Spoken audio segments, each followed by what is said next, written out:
বলতে ওটা হচ্ছে আমার মায়ের ভিটা, আমি আর কি ওইটাতেই পরিচিত। ঠিক আছে, আমরা একেবারে ছোটবেলা থেকেই শুনতে চাই, যেখান থেকে আপনার মনে আছে, স্টেপ বাই স্টেপ ক্রোনোলজিক্যালি আমরা যাবো আর কি। জি, আপনি বলুন। আমার গল্পটা আসলে শুরু হয়েছিল আমার বাবা মার থেকেই শুরু করতে চাচ্ছি। তো আমার বাবা মার বিয়েটা হয়েছিল ফ্যামিলিগত ভাবেই। আমার বাবা হচ্ছে একজন মানে আর্মিতে ছিলেন। তো আমরা মিরপুর কোয়ার্টারে থাকতাম। তো হচ্ছে আমার বাবার সাথে কোনোভাবে আমার মায়ের একটা লিঙ্ক আপের মাধ্যমে বিয়ে হয়। আমার নানু বাড়ি থেকে, নানু বাড়ির সবাই বিয়েটা দিয়েছিল। তো বিয়ের কিছুদিন খুব ভালোই যাচ্ছিল, বাট আমার বাবার মধ্যে একটা জিনিস আমার মা দেখতো, মানে আমার বাবার দেশে আমার মাকে নিয়ে যাচ্ছে না।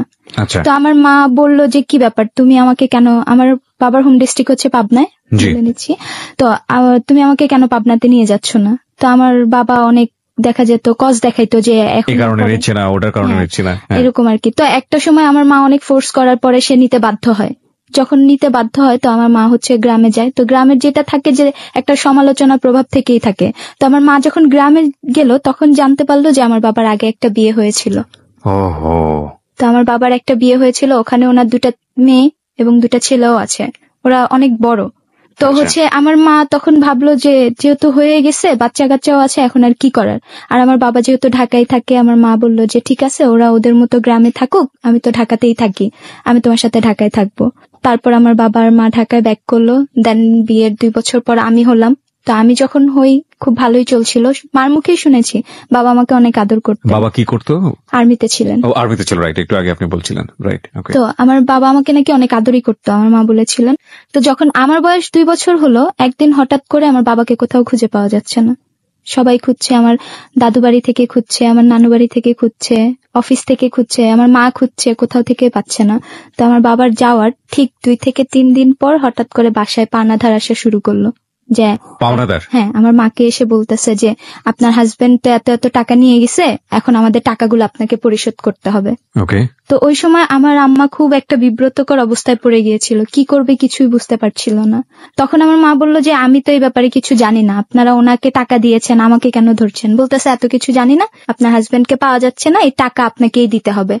তো আমার মা নিরুপায় হয়ে কি করবে কিছুই বুঝতে পারছিল না। আমার নানু বাড়িতে ইনফর্ম করলো, তো ওখান থেকে কিছু টাকা পয়সা পাঠাইলো। হঠাৎ করে হারিয়ে যাওয়ার তো সুযোগ নেই, কজ সে তো আর্মি পারসন, তার তো হারিয়ে যাওয়ার কোনো সুযোগ ছিল না। মানে কিভাবে যে চলে গেলেন উনি, এই গল্পগুলো পরবর্তীতে আপনি শুনেছেন, মানে আপনি আসলে আমি এটা শুনেছি, আপনি এভাবেই শুনেছেন আর কি। ওকে, ঠিক আছে, শুনেছি। তো যখন চলে গেল তো দেখা যেত লোকজন এসে আমাদের ঘরে ফার্নিচার গুলা নিয়ে যেত, আর এমন ভাবেই নিত যে দেখা যেত আমার ভালো কিছু কাপড় ছিল, ওগুলো ওনারা নিয়ে যেতেন টাকার বিনিময়ে, যে আপনি টাকা দিতে পারছেন না এরকম।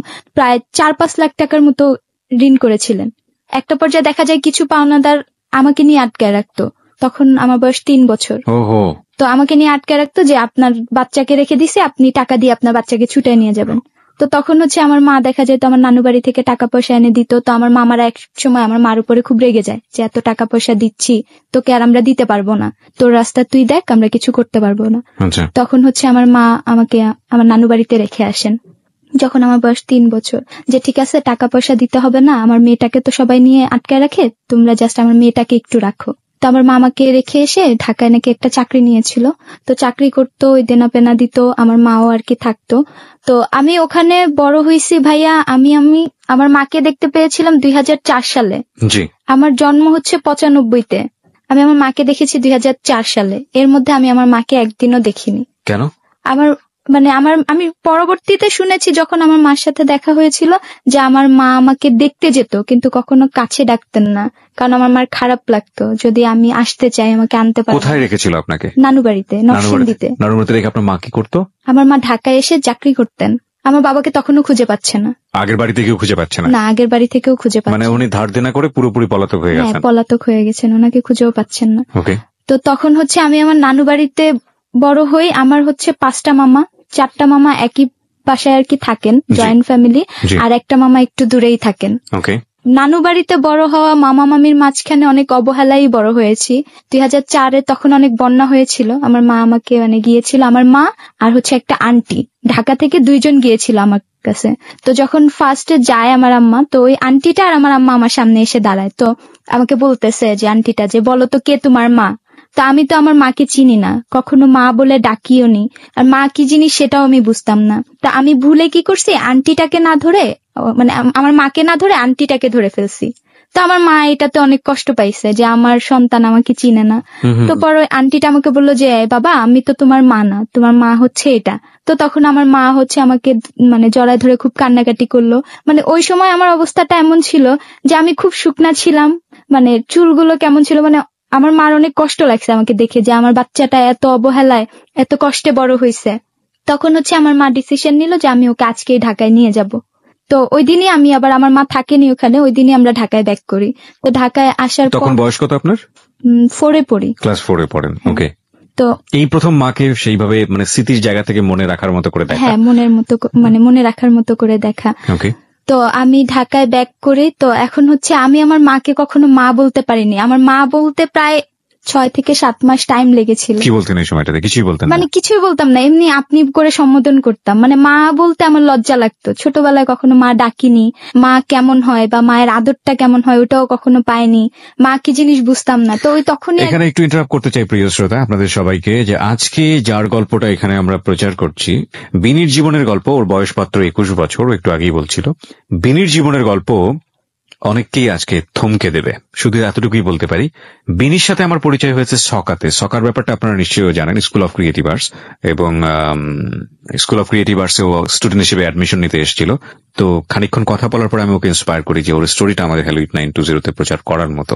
তো তারপরে ও এসছে আমার অনুরোধে এই কথাগুলো বলার জন্য আপনাদের লাখ লাখ মানুষের কাছে। আর আজকে সেই কথাগুলো আপনাদের সামনে আমি উপস্থাপন করছি। বিশেষ একটা দিন, আমি বলবো ঈদের আমেজ আছে আমাদের মধ্যে, এবং অনুষ্ঠানের শুরুতেই একবার ঈদ মুবারক আপনাদেরকে জানিয়েছি, আবারও জানাচ্ছি। কিছু কিছু গল্প থাকে যে গল্পগুলো আমাদের জীবনের মোড়কে ঘুরিয়ে দেয়। আজকে বিনির গল্পটা সেরকমই। আশা করছি আপনারা মনোযোগ দিয়ে শুনবেন। বিনি, হ্যাঁ, তারপর মাকে আপনি বলছেন? হ্যাঁ, আপনি বলে সম্বোধন করতাম। তো এই ব্যাপারটা দেখতাম আমার মার অনেক কষ্ট লাগে। তো আমার মা আমাকে বলতো যে তুই কেন আমাকে মা বলিস না। তো আমি বলতাম তো আপনি তো আমাকে রেখে আসছেন, আমি তো ওইভাবে মা কি জিনিস বুঝতাম না, আমি কখনো আমার ঠিক হয়ে যাবে। তো তখন আমি ভাবতাম যে আমার মা কষ্ট পাচ্ছে, থাক আমি মা বলেই ডাকি। আচ্ছা। তো আমি তখন থেকে আর কি শুরু করি মা ডাকা আর কি। তো দেখা যেত একবার ডাকতেছি, লজ্জা পাচ্ছি, আবারও ডাকছি, তো একটা সময় এটা জড়তাটা কেটে যায়। তো যখন মানে মা বলে ডাকতে পারছি তখন মানে বুঝতে পারছি যে মার বলার শান্তিটা কি, যে এতদিন আমি কখনো কাউকে মা বলে ডাকিনি, মা দেখিও নি। তো যখন ডাকতে পারছি আমার অনেক ভালো লাগছে যে না আমি আমার মাকে পাইছি, আমার মা আছে। তো আমার মা হচ্ছে চাকরি করতেন বললাম না, তো আমার মা ভয় পেতেন যে আমাকে একা বাসায় রেখে যাবে, আমি একটা মেয়ে মানুষ। তো তখন হচ্ছে আমার মা একা থাকতেন। তো আমাকে ডিসিশন নিলেন যে তোকে একটা স্কুলে ভর্তি করে দেই। তো আমি হচ্ছে শেওড়াপাড়া একটা স্কুলে ভর্তি হই। ওখানে ভর্তি হওয়ার পরে তখন আমরা মিরপুরেই থাকি, আমার মার সাথে মিরপুরে এসেছিলাম। তো ওখানে ভর্তি হওয়ার পরে আমার মা একা আর কি আমার বাসায় রেখে যেতে ভয় পেতেন। আচ্ছা। তো তখন আমার মা বললেন কি যে বাবা আমার তো এভাবে তোকে নিয়ে খুব ভয় লাগে, তো আমি ভাবতেছিলাম তোকে একটা মাদ্রাসায় ভর্তি করে দিব, তুই মাদ্রাসায় পড়, তোর জন্য ভালো হবে আমার জন্য ভালো হবে। তো তখন হচ্ছে আমি ডিসিশন নিলাম যে ঠিক আছে, আমারও মনের মধ্যে আসলো যে আমি মাদ্রাসায় ভর্তি হব। তো আমি মোহাম্মদপুরে একটা মাদ্রাসায় ভর্তি হই। ওটা হচ্ছে মাদ্রাসাও ছিল, এতিমখানাও ছিল। তো ওখানে মানে যে টাকা দিয়ে পড়ে তাকে ওইভাবে রাখে, আর যে টাকা দিয়ে পড়ে না তাকে ওইভাবে রাখে। তো ওখানে যখন ভর্তি হই, এটা হচ্ছে 2005-এর ঘটনা। তখন হচ্ছে ওখানে আমার থাকা খাওয়া সহ 4000 টাকা দিতে হবে। তো ওখানে আমি ছিলাম 3-4 মাস। আমার মা খুব ভালোভাবেই টাকা পয়সা শোধ করতেন। তো 2005-এর লাস্টের দিকে এসে আমার মার ব্লাড ক্যান্সার ধরা পড়ে। হ্যাঁ, ব্লাড ক্যান্সার ধরা পড়ে। কিভাবে হলো এটা? এটা হচ্ছে আমার মা শারীরিক পরিস্থিতি দিন দিন খারাপ হতে যাচ্ছিল। ওই সময় কি বাবার খোঁজ পাওয়া যায়নি? না, তখনও বাবার খোঁজ পাওয়া যায়নি। এর মধ্যে আবার আমি শুনেছিলাম যে আমার বাবা একবার নাকি ব্যাক করেছিলেন। তো যখন ব্যাক করেছে আমার মা আর কি রাগে আর ওনাকে যে রিসিভ করেনি, হ্যাঁ, যে তুমি আমাকে রেখে আমার এই বাচ্চাটাকে রেখে চলে গেছো, আমি তোমার সাথে আর থাকবো না। তো উনি নাকি আর কিছুই বলেন, মানে খোঁজ খবর নেয়নি আসলে বাবার সম্পর্কে। তখন ওই ফ্যামিলির সাথে যোগাযোগ ছিল, আমাদের সাথে ছিল না। মানে সে অর্থে বাবা নাই, কিন্তু ডিভোর্স হয়নি। ডিভোর্স হয়েছে, মানে ডিভোর্স হয়ে গিয়েছিল, মা ডিভোর্স দিয়ে দিয়েছিলেন বাবাকে। মা দিয়ে দিয়েছিল। আচ্ছা, এরপর মা একাই ফাইট করতো? হ্যাঁ, একাই ফাইট। কোথায় জব করতে উনি? উনি হচ্ছে একটা এনজিওতে জব করতেন, ওটার নাম হচ্ছে রিচার্ডস ইকোনমিক ডেভেলপমেন্ট সোসাইটি। ওকে। তো ওখানে জব করতেন, যে পয়সাটা পেতো সেটা নিয়ে আপনার সঙ্গে থাকতেন? আমার সাথে থাকতেন। 2005-এ এসে হঠাৎ করে মার ব্লাড ক্যান্সার ধরা পড়লো। কি ঘটনাটা কি ছিল? কিভাবে বুঝতে পারলো যে ব্লাড ক্যান্সার? আমার মার হচ্ছে মানে শারীরিক অবস্থান দিনে দিনে খুব চেঞ্জ হচ্ছিল, মানে বুঝতেছে যে কিছু একটা হচ্ছে। তো আমার মা অনেক ট্রিটমেন্ট করাইছে, কোনোভাবেই কিছু ধরা টরা পড়তেছে না। তো লাস্টে একটা পরীক্ষার মাধ্যমে ধরা পড়ে যে আমার মার ব্লাড ক্যান্সার হয়েছে। আপনি জানতেন এটা? মানে আপনি পাশাপাশি ছিলেন? হ্যাঁ, আমি তখন আমার মার সাথে, আমি ঢাকায় আসার পর আমার মা যেখানে যেতেন আমাকে নিয়ে যেতেন। ফার্স্ট আপনার কাছে যখন স্টোরিটা আসলো, যখন প্রথম এটা রিভিল হলো, আমি পুরো স্টোরিটা একটু জানতে চাই, একটু শুনি ঘটনাটা আপনার কাছে কিভাবে আসলো, আপনার প্রতিক্রিয়া কি ছিল এই মুহূর্তে? যদিও প্রশ্নটা করা একেবারেই অবান্তর, কারণ জীবনের শ্রেষ্ঠ সম্পদ হচ্ছে তার মা, এবং শৈশবে পায়নি, একটা পর্যায়ে গিয়ে পেলো, তার পাওয়ার মাত্র কিছুদিনের মধ্যেই সে জানতে পারলো তার মার ব্লাড ক্যান্সার। তো সেই সময় তার এক্সপ্রেশন বা ইমোশন লেভেলটা কি হবে সেটা নিয়ে প্রশ্ন করাটা আসলেই অবান্তর। তারপরেও আমি একটু শুনতে চাই স্টোরিটা। আচ্ছা, তো যখন হচ্ছে আমার মার সাথে আমি হসপিটালে যাই, তো তখন ডক্টর আর কি আমার মাকে বলতেছিলেন যে আপনার সাথে কি কেউ এসেছে, আমি তার সাথে একটু কথা বলতে চাই। তো আমার মা বলল যে না, আমার ওইরকম ভাবে কোনো গার্ডিয়ান আসেনি, আমার মেয়ে এসেছে, আমার মেয়েটা তো ছোট, আপনি আমাকেই বলেন। তো তখন আমি ব্লাড ক্যান্সার কি আমি বুঝতাম না, ক্যান্সারটাও বুঝতেন না। তখন আমি মানে ওইটা সম্পর্কে আমার কোনো ধারণা ছিল না, কারণ আমি বড় হয়েছি গ্রামে। তো তখন আমার মা কি করলো, আমাকে নিয়ে গেছে যে আমাকে বাইরে বসায় রাখবে, তো আমার মা আমাকে ভিতরে নিয়ে গেছে। তো তখন ডাক্তার বললো যে ব্লাড ক্যান্সার হয়েছে। তো আমি দেখলাম যে আমার মার মনটা অনেক খারাপ হয়ে গেছে, চেহারায় দেখলাম যে একটা কষ্টের ছাপ। তো আমি তখনও বুঝতেছিলাম না যে আসলে ব্লাড ক্যান্সারটা কি। তো আমার মা যখন বের হয়ে আসলো তখন আমি বললাম, মা এটা কি অসুখ, এটা হলে কি হয়? তা মা বলতেছে যে এটা কিছু না, ঠিক হয়ে যাবে, ওষুধ টষুধ খেলে ঠিক হয়ে যাবে, তুই চিন্তা করিস না, চল আমরা বাসায় যাই। তো আমরা বাসায় চলে আসলাম। তো ব্লাড ক্যান্সার হলে তো প্রচুর টাকা খরচ করতে হয়, আমার মার এত টাকা ছিল না। আমার মামার দিক থেকে ছিল, কিন্তু তারা রাগ করে আর কোনো হেল্প করেনি, আর আমার মার সাথেও যোগাযোগ অফ করে দিয়েছিল তারা। তো তখন হচ্ছে আমার মাকে আমি দেখতাম যে হচ্ছে বারডেমে যেতেন, ওখানে গিয়ে মানে ব্লাডটা চেঞ্জ করতেন, আমাকে নিয়ে যেত। তো আমি দেখতাম মানে বিছানায় শোয়া, মানে একদিক থেকে রক্ত যাচ্ছে, ফিল্টার করে আবার আরেক দিক থেকে রক্তটা অন্য পাশ দিয়ে ঢুকানো হচ্ছে। তো একটা সময় আমি আস্তে আস্তে, তো আমার ওই যে আন্টিটা, ওনাকে জিজ্ঞেস করলাম যে আন্টি এই রোগটা কি, এটা হলে কি হয়? তখন আন্টিটা আমার বললেন যে এই রোগটা হইলে মানুষ বাঁচে না, মারা যায়, খুব অল্প কিছুদিন বাঁচে। তো তখন আমার অনেক মানে খারাপ লাগতেছিল যে আমি এই অল্প কিছুদিনে আমি আমার মাকে পেলাম, আমি এখনই হারাই ফেলবো। তখন আন্টিটা আমার মানে আমি তখন কান্না করে দিছি। তো আন্টিটা আমাকে বুঝাইলো যে কান্না করিস না, এটা কোনো ঠিক হয়ে যাবে, আমরা আসি না, আমরা দেখবো, সবাই দেখবো। তো ওইভাবে আমাকে বুঝাই দিলেন। তো আমার মা আবার বলছে কি যে ওরে কিছু বললো না, তো তো ছোট মানুষ, ও বুঝবে না, ওরে কিছু বলার দরকার নাই, আমার বাচ্চাটা এমনিতে অনেক কষ্টে বড় হয়েছে, আমি চাই না ও আর কোনো কষ্ট পাক। তো তখন আমরা এইভাবেই থাকতে থাকি। তো একটা সময় হচ্ছে কি দেখা যাচ্ছে আমার মার অসুখের টাকা, বাসা ভাড়া, আমার টাকা, মানে আমার মার জন্য অনেক কষ্ট হয়ে যাচ্ছিল। তো তখন দেখা যেত কি আমার টাকাটা আমার মা কিছুদিন পর পর দিতেন। তখন তো আপনি এতিমখানাতেই? হ্যাঁ, তখন আমি ওখানেই আছি। তো আমি ওখানে যখন থাকি ওই রুমটায় টোটাল 6 জন ছিলাম আমরা। তো এই আপুগুলো আমাকে খুব আদর করতেন। তো ওই আমাদের যে ইনচার্জ ছিলেন, যে আন্টিটা টাকাটাও তুলতেন, উনি এসে অনেক খারাপ খারাপ কথা বলতেন। খারাপ বলতে মানে গালি দিতেন না, মানে এমনি ঝাড়ি টাড়ি মারতেন, অনেক ছোট করে কথা বলতেন যে টাকা দিতে পারো না, তাহলে এখানে থাকো কেন, এতিমখানায় চলে যাও, এখানে তো তোমার থাকার যোগ্যতাই নাই, তুমি এখানে আসো কেন। অনেক সময় দেখতাম কি যে ওই আন্টিটা আসলে আমি ভয়ে খাটের নিচে লুকায় থাকতাম, যে উনি আসলে আমাকে দেখলে অনেক কথা শোনাবে। উনি চলে গেলে আবার বের হইতাম। তো একটা সময় উনি কি করলো, আমার সিটে একটা মেয়েকে উঠাই দিলেন। তো আমি তো ওই সিটেও থাকতে পারবো না। তখন দেখা যেত ওই রুমে টোটাল 6 জন, তো আমিও ছিলাম। তো উনি আর কি জানতো না যে আমি আছি, এমনি শুনতো, কিন্তু উনি আমাকে দেখতো না, কারণ উনি আসলে আমি লুকায় থাকতাম। দেখা যেত বাথরুমের দিকে যাইতাম বা বারান্দায় যাইতাম বা খাটের নিচেই লুকাইতাম, যেন উনি আমার কথা না শোনাইতে পারে। তো হচ্ছে আমার মাকে ফোন দেই যে মা এরকম এরকম আমাকে তো অনেক কথা শোনাচ্ছে, আমি কি করব? তো আমার মা বলতেছে ঠিক আছে আমি আসতেছি, এসে হচ্ছে আমি কথা বলে আমি ব্যাপারটা ক্লিয়ার করে যাচ্ছি। তো আমার মা আসে হচ্ছে বলে যে আমার তো একটু প্রবলেম, আমি 2-1 মাসের মধ্যে টাকাটা ক্লিয়ার করে দেবো, ওকে রাখতে দেন। তো দেখা যায় ওনাকে বলে যাওয়ার পরও উনি আইসা আমাকে কথা শোনা দিতেন। তো তখন আমি একটু, আমার খারাপ লাগে যে আমার মা দিতে পারছে না, থাক আমি এখানে থাকবো না, আমি কেন 4000 টাকা দিয়ে থাকবো, আমার মার জন্য কষ্ট হয়ে যাচ্ছে। তখন আমি কি করি, আমার মানে ব্যাগ টেক গুছে আমি এতিমখানায় চলে যাই, যে আমি ওখানেই থাকবো। তো আমি ওই আন্টিটাকে যাই বলি যে আন্টি আমি ওখানে চলে যাচ্ছি, আমার মাকে বলবেন যে আমি ওখানে গেছি। তো আমার মা আসতেন 2-3 দিন পর পর আসতেন। তো দেখলেন যে আমি এতিমখানায় চলে গেছি। তো এটা দেখে আমার মা অনেক কষ্ট পায় যে আমি তোকে আনলাম একটু ভালো রাখবো, তাও রাখতে পারতেছি না। তো আমি বললাম থাক, তুমি কষ্ট পাও না, পড়াশোনা করাটাই তো হচ্ছে কথা, এতিমখানায় থাকলেই কি আর এখানে থাকলে কি। বাট এতিমখানার পরিবেশটা অনেক নোংরা ছিল, এখনো আছে। আমি মাঝে মাঝে ওখানে যাই, বাচ্চাদের সাথে কথা বলি, দেখতে যাই, আমার ভালো লাগে ওদের সাথে কথা বলতে।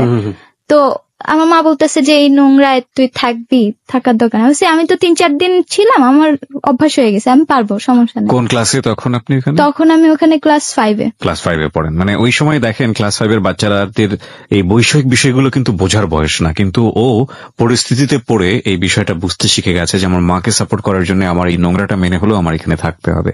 এবং কেন জানি আমাদের সমাজে মেয়েরা এই জিনিসগুলো খুব দ্রুত বুঝে যান। যাই হোক, বলেন তারপর। তো তারপর হচ্ছে এইভাবে আমি পড়তে থাকি ওখানে মাদ্রাসায়। যখন আমি ক্লাস 8-এ উঠি তখন আমার মার অবস্থাটা খুব খারাপ হয়ে যায়, 7-এর দিকে এসে, 2007-এ।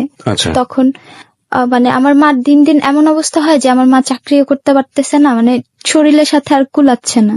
তো তখন আমি ভাবলাম যে আমি কি করব, আমি তখন ভাবতেছিলাম বসে বসে যে আমি কি করব। তো তখন আমি পড়াশোনা স্টপ করে দিই।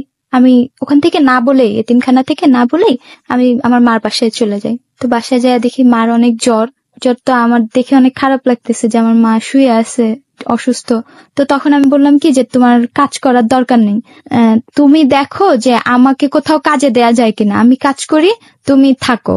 মানে আমার মার অবস্থা দেখে আমার খুব খারাপ লাগতেছিল। তখন আমার মা বলতেছে না, এটা তো হতে পারে না, আমি এটা কোনো দিনই পারবো না, হ্যাঁ তুই থাক, দেখি একটা কিছু হয়ে যাবে। তো মার মাথায় পানি টানি দিলাম, রান্না টান্না করে খাওয়াইলাম। তো 2 দিন জ্বর ছিল, জ্বর কমছে। জ্বর কমার পরে আমার মা আবার কাজে গেলেন। তো আবার কাজ থেকে আমার মার ওইটা ফার্স্ট টাইম ছিল কাজ, ওখানেই আমার মা লেগে বেঁধে ছিলেন, মানে অন্য কোথাও আর কখনো শিফট করে নাই। তো ওখান থেকে ওনারা অনেক হেল্প করতেন, ওনারা অনেক সাহায্য উঠে আমার মাকে দিতেন যেন আমার মার চিকিৎসাটা হয়, ওষুধটা যেন কিনে খেতে পারে। তো আমার মামা মামিকে জানানো হয়েছিল, বাট ওনারা ওইভাবে কোনো কেয়ার করে নাই। আমার মামাকে যখন আমি ফোন দেই যে মামা আমার মা তো অনেক অসুস্থ, আমার মা মনে হয় বেশি দিন বাঁচবে না, আমার মার ব্লাড ক্যান্সার হয়েছে, তোমরা এখন কিছু একটা করো। মামা বলতেছে যে তোর মাকে তো অনেক টাকা পয়সা দিছি, এখন আর আমাদের পক্ষে সম্ভব না, তো এখন তোদেরটা তোরাই বুঝ, আমরা আর জানি না, এটা বলে দেয় আমার মামা। তো আলটিমেটলি আপনি এবং আপনার মা এই দুইটা মানুষের পেছনে একমাত্র আল্লাহ ছাড়া ওই সময়টা তার কেউ ছিল না। আচ্ছা। তো তারপর হচ্ছে 2008-এ এসে আমার মা, আমি বলি কি মা তাহলে চলো আমরা বাড়িতে চলে যাই নরসিংদীতে, আমাদের এখানে থাকার দরকার নেই। তো আমার মা বলতেছে যে ওরা তো আমাদের উপরে রাগ করে আছে, আমরা কিভাবে যাব। তো আমি বললাম কি যে আমি তো ওখানে বড় হয়েছি, একটা বুদ্ধি করি, চলো তুমি বলবা যে আমি ওখানে যেতে চাই, আমি ওখানেই থাকবো, আমি ঢাকায় থাকবো না, আমার ভালো লাগে না, এটা বলে চলো চলে যাই। তো আমার মা বলতেছে যে ঠিক আছে চল। আমার মাও আর পারতেছে না, কি করবে, আমার মা মানে নিরুপায়। তো নরসিংদীতে কে কে ছিল? আমার মামা ছিল। মামার পরিবার, আপনার নানুরা? হ্যাঁ, আমার নানুও ছিলেন। আচ্ছা। তো তখন হচ্ছে আমি বাড়িতে চলে যাই। তো বাড়িতে যাওয়ার পর আমার মাও আমার সাথে যায়। ওখানে যাওয়ার পর আমার মা অনেক অসুস্থ হয়ে পড়ে, একদম বিছানায় পড়ে যান। তখন আমার মা কিছুই করতে পারেন না, মানে নিজের হাতে খাবারটা খাওয়া ছাড়া মানে আর কোনো কিছু করার মতো শক্তি ওনার ছিলেন না। তখন হচ্ছে মানে বাথরুম করা, মানে সবকিছু বিছানায় করতেন বলতে মানে ওয়াশরুমে হেঁটে যেতে কষ্ট হতো। গ্রামের পরিষ্কার করা, হেল্প করা কে করতো? আমি করতাম, মানে গ্রামের ওয়াশরুম গুলো তো দূরে হয়, তো আমার মার জন্য আমি একটা পটি রেখে দিতাম, তো আমি সবকিছু করতাম তখন, আমার মার যত হেল্প। প্রিয় শ্রোতা, আমরা বিরতি নেব এই পর্যায়ে। বিনির জীবনের গল্প আপনারা শুনছেন। বিনি আজকে এখানে এসছে। বিনির সাথে আমার পরিচয়ের বিষয়টা বলছিলাম সকা সম্পর্কে আপনারা জানেন, স্কুল অফ ক্রিয়েটিভ আর্টস, এটা আমার স্কুল। এটা বেসিক্যালি মিডিয়া প্রফেশনাল তৈরি করার জন্য এখানে আমরা ট্রেনিং এর ব্যবস্থা করেছি। যাই হোক, সকা নিয়ে বলবো না, এখানে ও এসেছিল একটা কোর্স করার জন্য, ট্রেনিং নেবার জন্য, এবং তারপর ওর সঙ্গে কথা বলতে গিয়ে আমি ওর কিছু বিষয় জানার পর আমার কাছে মনে হয়েছে যে আজকের এই গল্পটা ওকে লাখ লাখ মানুষের কাছে প্রেজেন্ট করার মতো গল্প। সে কারণেই মূলত ওকে আজকে এখানে নিয়ে আসা। আমি ছোট্ট একটা বিরতি নেব এই পর্যায়ে, মাত্র 4 মিনিটের বিরতি। ওকে দেখার জন্য আপনারা আসতে পারেন ফেসবুক পেজে। ফেসবুকের ঠিকানা www.facebook.com/kibria.rj। আমি আবারও বলছি www.facebook.com/kebria.rj। পেজটি আছে RJ কিবরিয়া নামে। প্লিজ লাইক দিয়ে দেবেন। লাইক দেওয়ার সঙ্গে সঙ্গে আপনি আমাদের hello 8920 এবং একই সাথে আমার সঙ্গে কমিউনিকেট করতে পারবেন। এছাড়া যারা আমার সঙ্গে সরাসরি যোগাযোগ করতে চান, আমার ওয়েবসাইটের মাধ্যমেও যোগাযোগ করতে পারেন। আমার ওয়েবসাইটের ঠিকানা হচ্ছে www.rj-kebria, that is rjkibria.com। RJ Kibria কিন্তু একসাথে না, আরজের পর একটা হাইফেন আছে, তারপর কিবরিয়া, kebria.com। আপনি যদি গুগলে সার্চ করেন RJ কিবরিয়া নামে, আমার বানানটা যদি ঠিক থাকে, তাহলে প্রথমে আপনি আমার এফবি পেজটা পাবেন, যেখানে প্রায় 14 লাখের মতো মেম্বার রয়েছে, এবং পরেই পাবেন হচ্ছে আমার ওয়েবসাইটটা। এটা আমার ব্লগ এবং ফটোগ্রাফি ওয়েবসাইট। তো ওখান থেকেও আপনি আমার সঙ্গে লেস টক নামে যে সেকশনটা আছে ওখান থেকে আপনি কথা বললে আমার মেইলে চলে আসবে, আমি আপনার রিপ্লাই দেবো। আর প্রিয় শ্রোতা, এই অনুষ্ঠানে যোগাযোগ করতে চাইলে আপনি আমাদেরকে ফোন করতে পারেন। আমাদের ফোন নম্বরটি হচ্ছে 09613892892। আমি আবারও বলছি 09613892892। ফিরে আসছি ঠিক 4 মিনিট পর। Close Up presents Hello 8920. Close Up. The closer, the better. Close Up presents Hello 8920. Close Up. The closer, the better. আরো একবার মোস্ট ওয়েলকাম। 4 মিনিট পর আপনারা শুনছেন close Up presence hello 8920 ABC radio FM 89.2 তে। কিবরিয়া আপনাদের সঙ্গে রয়েছে প্রিয় শ্রোতা, এবং বিনির জীবনের গল্প আজকে এখানে প্রচারিত হচ্ছে। বিনির জীবনের গল্প অন্যরকম একটি হার্ট টাচিং গল্প। যে কথাটা আমি সবসময় বলি আপনাদেরকে, জীবন নাটকের চেয়েও নাটকীয়। অন্যরকম একটা গল্প নিয়ে আজকের এই জীবনের গল্প শুরু হয়েছে। আমি কথা বাড়াতে চাই না। আচ্ছা, এই ফাঁকে আরেকটা জিনিস আপনাদেরকে বলতে চাই, যারা জীবনের গল্প বলার জন্য আমাদের এখানে আসতে চান প্লিজ আমাদেরকে ফোন করবেন। আমাদের ফোন নম্বর হচ্ছে 09613892892। আমি আবারও বলছি 09613892892। বিনি, আমরা যেখানটায় ছিলাম তারপর তারপর আমার মা মানে অসুস্থ। তো তখন দেখা যেত কি যে আমার মার সাথে, তখন অসুস্থ যখন হলো তখন আমার মার সাথে কানেকশনটা আমার আরো বেড়ে যায়।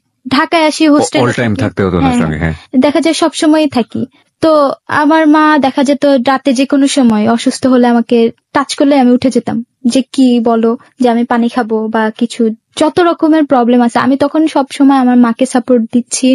আবার আমার মামা মামিকেও কাজে হেল্প করতেছি, যে আমি শুধু আমার মাকে নিয়ে পড়ে থাকলে দেখতে পাচ্ছি যে তারা রাগ করতেছে, এখন তাদেরও তো আমার দেখতে হবে, তারা আমার মাকে দেখছে। মানে আপনি লেখাপড়াটা সম্পূর্ণ বাদ দিয়ে আপনি আপনার মা এবং আপনার মামা মামিকে সাপোর্ট করা শুরু করলেন, যাতে করে আপনার মাকে কিছুটা হলেও তারা সাপোর্টটা দেয়। হ্যাঁ, তো তখন হচ্ছে তারা সাপোর্ট দেয় বলতে হচ্ছে আমার মা জাস্ট ওখানে আছেই, আর খাবারটা আমি খাবো সেই খাবারটা, বাট টাকা পয়সার দিক থেকে তারা তখন আমাদের হেল্প করতে। ট্রিটমেন্টে চলতেছিল না? তখন আমার মার ট্রিটমেন্টের জন্য আমাদের ওই মার অফিস থেকেই টাকা পাঠাতেন। প্রতি মাসে একটা 5 থেকে 6 হাজার টাকার অ্যামাউন্ট পাঠাতেন। ওটা দিয়ে ট্রিটমেন্ট চলতো? তো এখন একজন ব্লাড ক্যান্সারের পেশেন্টের 5 থেকে 6 হাজার টাকার কি হবে? কিছুই তো হয় না। কিছুই হয় না। তখন হচ্ছে ঢাকায় থাকতে যেমন ব্লাডটা চেঞ্জ করতো, ওখানে যাওয়ার পরে সেটাও করতে পারতেছে না। তো একটা মানে গ্রামের একটা আন্টি এসে আমার মাকে বুদ্ধি দিলেন যে আপনি একটা হোমিওপ্যাথি ডাক্তার দেখাতে পারেন।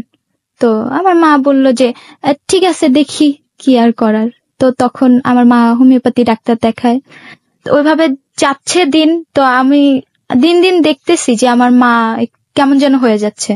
তো তারপরেও আমার মানে একদিক থেকে কষ্ট লাগতেছে, আবার আরেক দিক থেকে এটা ভাবতেছি যে না, আমার মা তো আমার কাছে আছে। তো আমাকে অনেকেই প্রশ্ন করতো যে আচ্ছা, তুমি যে তোমার মার এত কিছু করতেছো, বাথরুম থেকে শুরু করে গোসল, আবার মা আবার তখন কি করতেন, মানে গোসল করতে কল চাপতে পারতেন না, ঠান্ডা পানি দিয়ে গোসল করতে পারতেন না, আবার গরম পানিও সহ্য করতে পারতেন না। তো আমি কি করতাম, গরম পানি নিয়ে রোদে বালতিতে রেখে দিতাম। তো রোদের তাপে যতটুকু গরম হইতো ওইটুকু দিয়ে আমি আবার গোসল করাতাম।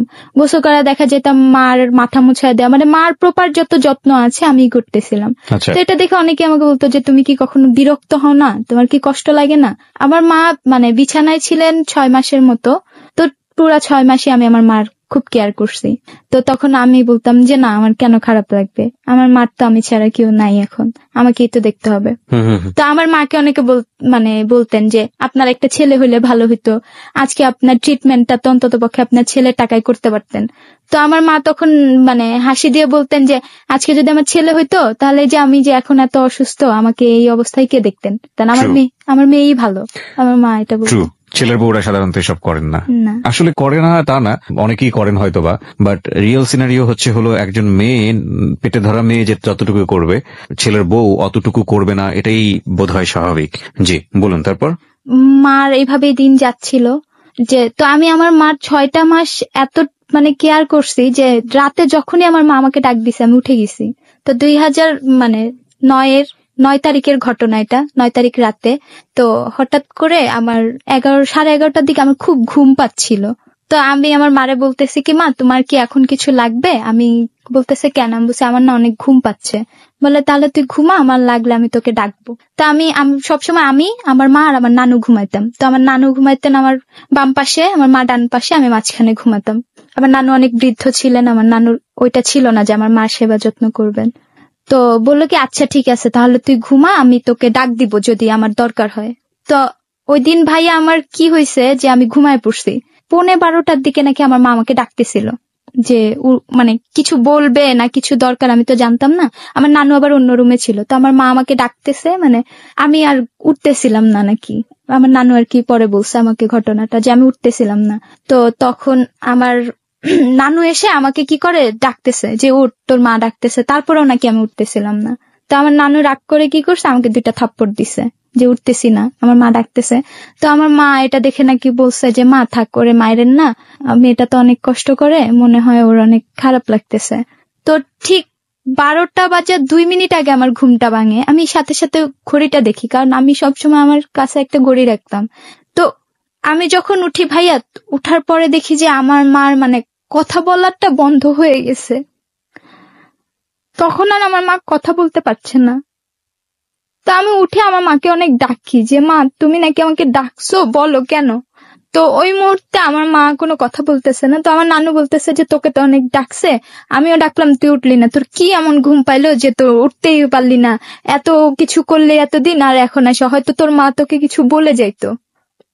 তা আমি বলছি যে না আমার মা কথা বলবে না কেন। তো আমি ডাকতেছি, কথা বলে না। ওই দিন সারা রাত মার পাশে বসেছিলাম, কোনো কথাই বলতেছে না। তো যখন সকাল হলো, আমার মা হাত পা নাড়াইতেছে, আমাকে মানে গালে আদর করতেছে, আমার হাতটা ধরে আদর করতেছে, আমার পিঠে আদর করতেছে, কিন্তু কথা বলতে পারতেছে না। তা আমাকে ডাকছে, তারপরে নাকি আবার আমার ছোট মামাকেও ডাকছে। মামাদের মধ্যে ছোট মামাকে অনেক আদর করতেন, কারণ শুনছি যে আমার ছোট মামাকে আমার মাই মানে লালন পালন করছে। 5টা মামা 2টা বোন ছিলেন, তো আমার মা ছিলেন 3 নাম্বার। তো আমার মামাকেও ডাকছে, আমার মামা বাড়িতে ছিলেন না। তো এখন আমি বলতেছি আমার মা কথা বলবে, এখন কথা বলে না, কিন্তু হাত পা নড়তেছে আর কি, আমাকে আদর করতেছে একটু পর পর। তো যখন দুপুরের দিকে 2টা-3টা বাজে, তো তখন দেখলাম আমার মা হাত পাও লড়ে না, মানে একদম জাস্ট শুধু গলার এই জায়গাটা নড়তেছে, আর পুরা মানে কিছুই বলতেও পারতেছে না, জাস্ট তাকায় আছে আর গলার এই জায়গাটুকু নড়তেছে। তো আমি সারাদিনে কিছুই করতে পারতেছিলাম না, আমার এত খারাপ লাগতেছিল যে আমি আসলে কি করব, আমি কিছুই বুঝতে পারতেছিলাম না। মানে নানুরে বলি যে আমি এখন কি করব, তো আমার নানু বলে যে এখন তো আর কিছু করার নাই, তোর মা মনে হয় আর বাঁচবে না, হয়তো আমার মা অনেক অসুস্থ হয়ে গেছে, হাত পা গুলো হয়তো দুর্বল লাগতেছে, এই জন্য পারবে না। জানুয়ারির 10 তারিখে সে যখন মাগরিবের আজানটা দেয়, ঠিক ওই সময় ওই জায়গাটুকু নড়াও বন্ধ হয়ে যায়। আমি সারাদিনে ওই দিন শুধু আমি আমার মার মুখে কয়বার তাকাইছি আমার মনে নাই, আমি শুধু ওই জায়গাটাই তাকাই আছি, নড়তেছে, আমার মা একটু শক্তি পায় কিনা, আমার মা কথা বলতে পারে কিনা। আমি একটু পরে পরেই ডাকতেছি যে মা কিছু বলো, তুমি আমারে কিছু বলো, কিছুই বলতেছে না। তো মাগরিবের আজান দিল, তখন আমার মা মারা যায়।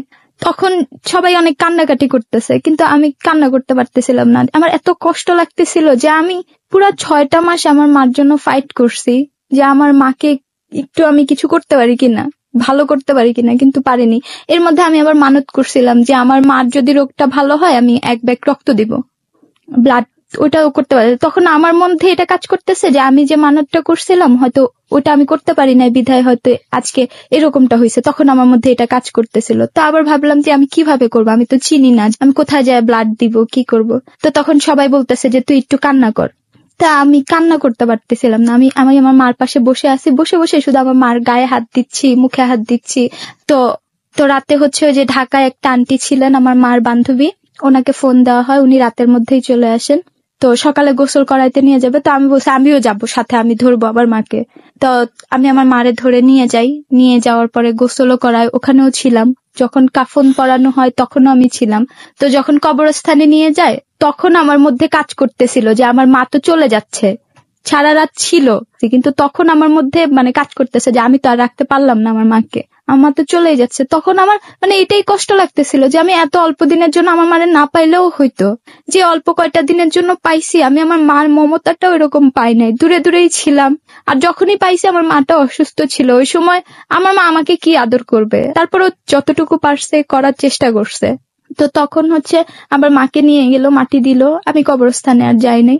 গোসল করাইছে, পানি টানি লাগছে, আমি গোসলটা করে আসছি। করে যখন আমি আমার নানুর রুমে ঢুকলাম, তখন আমার সবচাইতে বেশি কষ্ট লাগতেছিল যে যে জায়গাটা আমার মা শুয়েছিল ওই জায়গাটা এখন ফাঁকা। তো আমি কি করলাম, ওখানে বসে বসে আমি একাই মানে জোরে কাঁদতেছি না, চুপ চুপ করে আর কি কাঁদতেছি, আমার চোখ দিয়ে শুধু পানি পড়তেছে।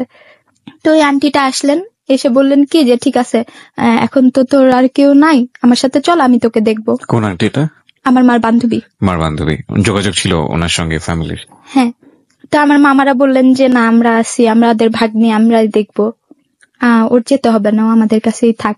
তো তখন উনি তো আর জোর করতে পারেন না, আমার মামারা যেখানে বলতেছে। তো আমার আন্টি কি করলো, ওনার নাম্বারটা আমাকে দিয়ে আসে যে তুই আমার নাম্বারটা রাখ, যদি কখনো তোর মনে হয় যে তুই এখানে থাকবি না, তুই আমাকে ফোন দিস, দিয়ে চলে যাইস। তো আমি ওনার নাম্বারটা রেখে দিছি। তো আমার মা মারা যাওয়ার পর আমি আমার মামা মামির কাছেই ছিলাম। প্রথম 1 মাস খুব ভালোই ছিল, আমার সবাই আমার খুব কেয়ার করতো। তো 2-1 মাস পর আমি স্কুলে আবার ভর্তি হই। তখন আমি ক্লাস 9 ভর্তি হই। ভর্তি হওয়ার পরে তো তখন দেখলাম কি হঠাৎ করে আমার মামা মামির মধ্যে আবার চেঞ্জ চলে আসে। তো আপনার বিষয়?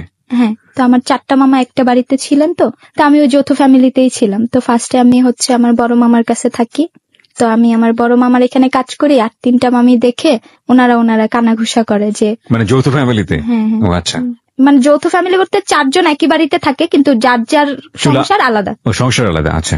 তো এটা দেখে আমার মানে অন্যান্য মামিরা যে ও তো সারাদিন কাজ করে, পড়াশোনা করে না, ওরে পড়াশোনা করা মেয়েটারে অনেক কষ্ট দেয়, এরকম বলে। তো আমার মামির শোনায় ওনার অনেক কষ্ট লাগে যে আমাকে এভাবে বলে। আচ্ছা ঠিক আছে, উনি আমাকে বলে ঠিক আছে, তোর আমার এখানে থাকা লাগবে না, তুই এখান থেকে চলে যা, ও অন্যদের ঘরে যা, আমি জানি না তুই কার ঘরে যাবি, কিন্তু তুই চলে যা, ওরা সবাই এরকম বলে।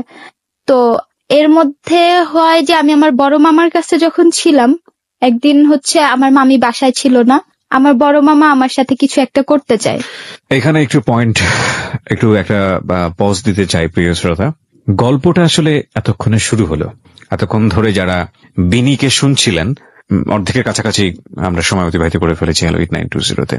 অত্যন্ত হৃদয় বিদারক একটা পরিস্থিতি, কিন্তু গল্প আসলে এখন থেকে শুরু হলো, এটুকুই শুধু বলার জন্য একটা পজ নিয়েছিলাম।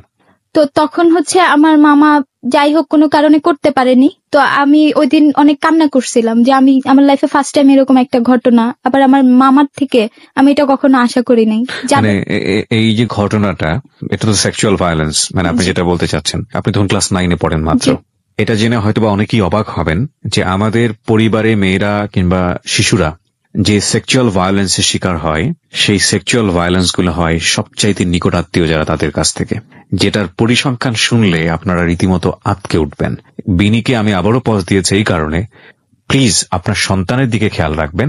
শুধু সেটা না, সন্তানকে তার শরীরের সীমানা বোঝাবেন যে এটা হচ্ছে আদর আর এটুকু হচ্ছে আদর না। সুতরাং তোমার সাথে যদি কেউ এরকম করে, তুমি স্পষ্ট ভাষায় আমাদেরকে বলবা, এবং এটা খুব প্রয়োজন, কারণ এটা তার মানসিকভাবে এতটা পঙ্গু করে দিতে পারে তাকে যে ওই শিশুর বেড়ে ওঠার জন্য এরকম একটা ঘটনাই তার পুরো জীবনটাকে নষ্ট করে দেওয়ার জন্য এনাফ।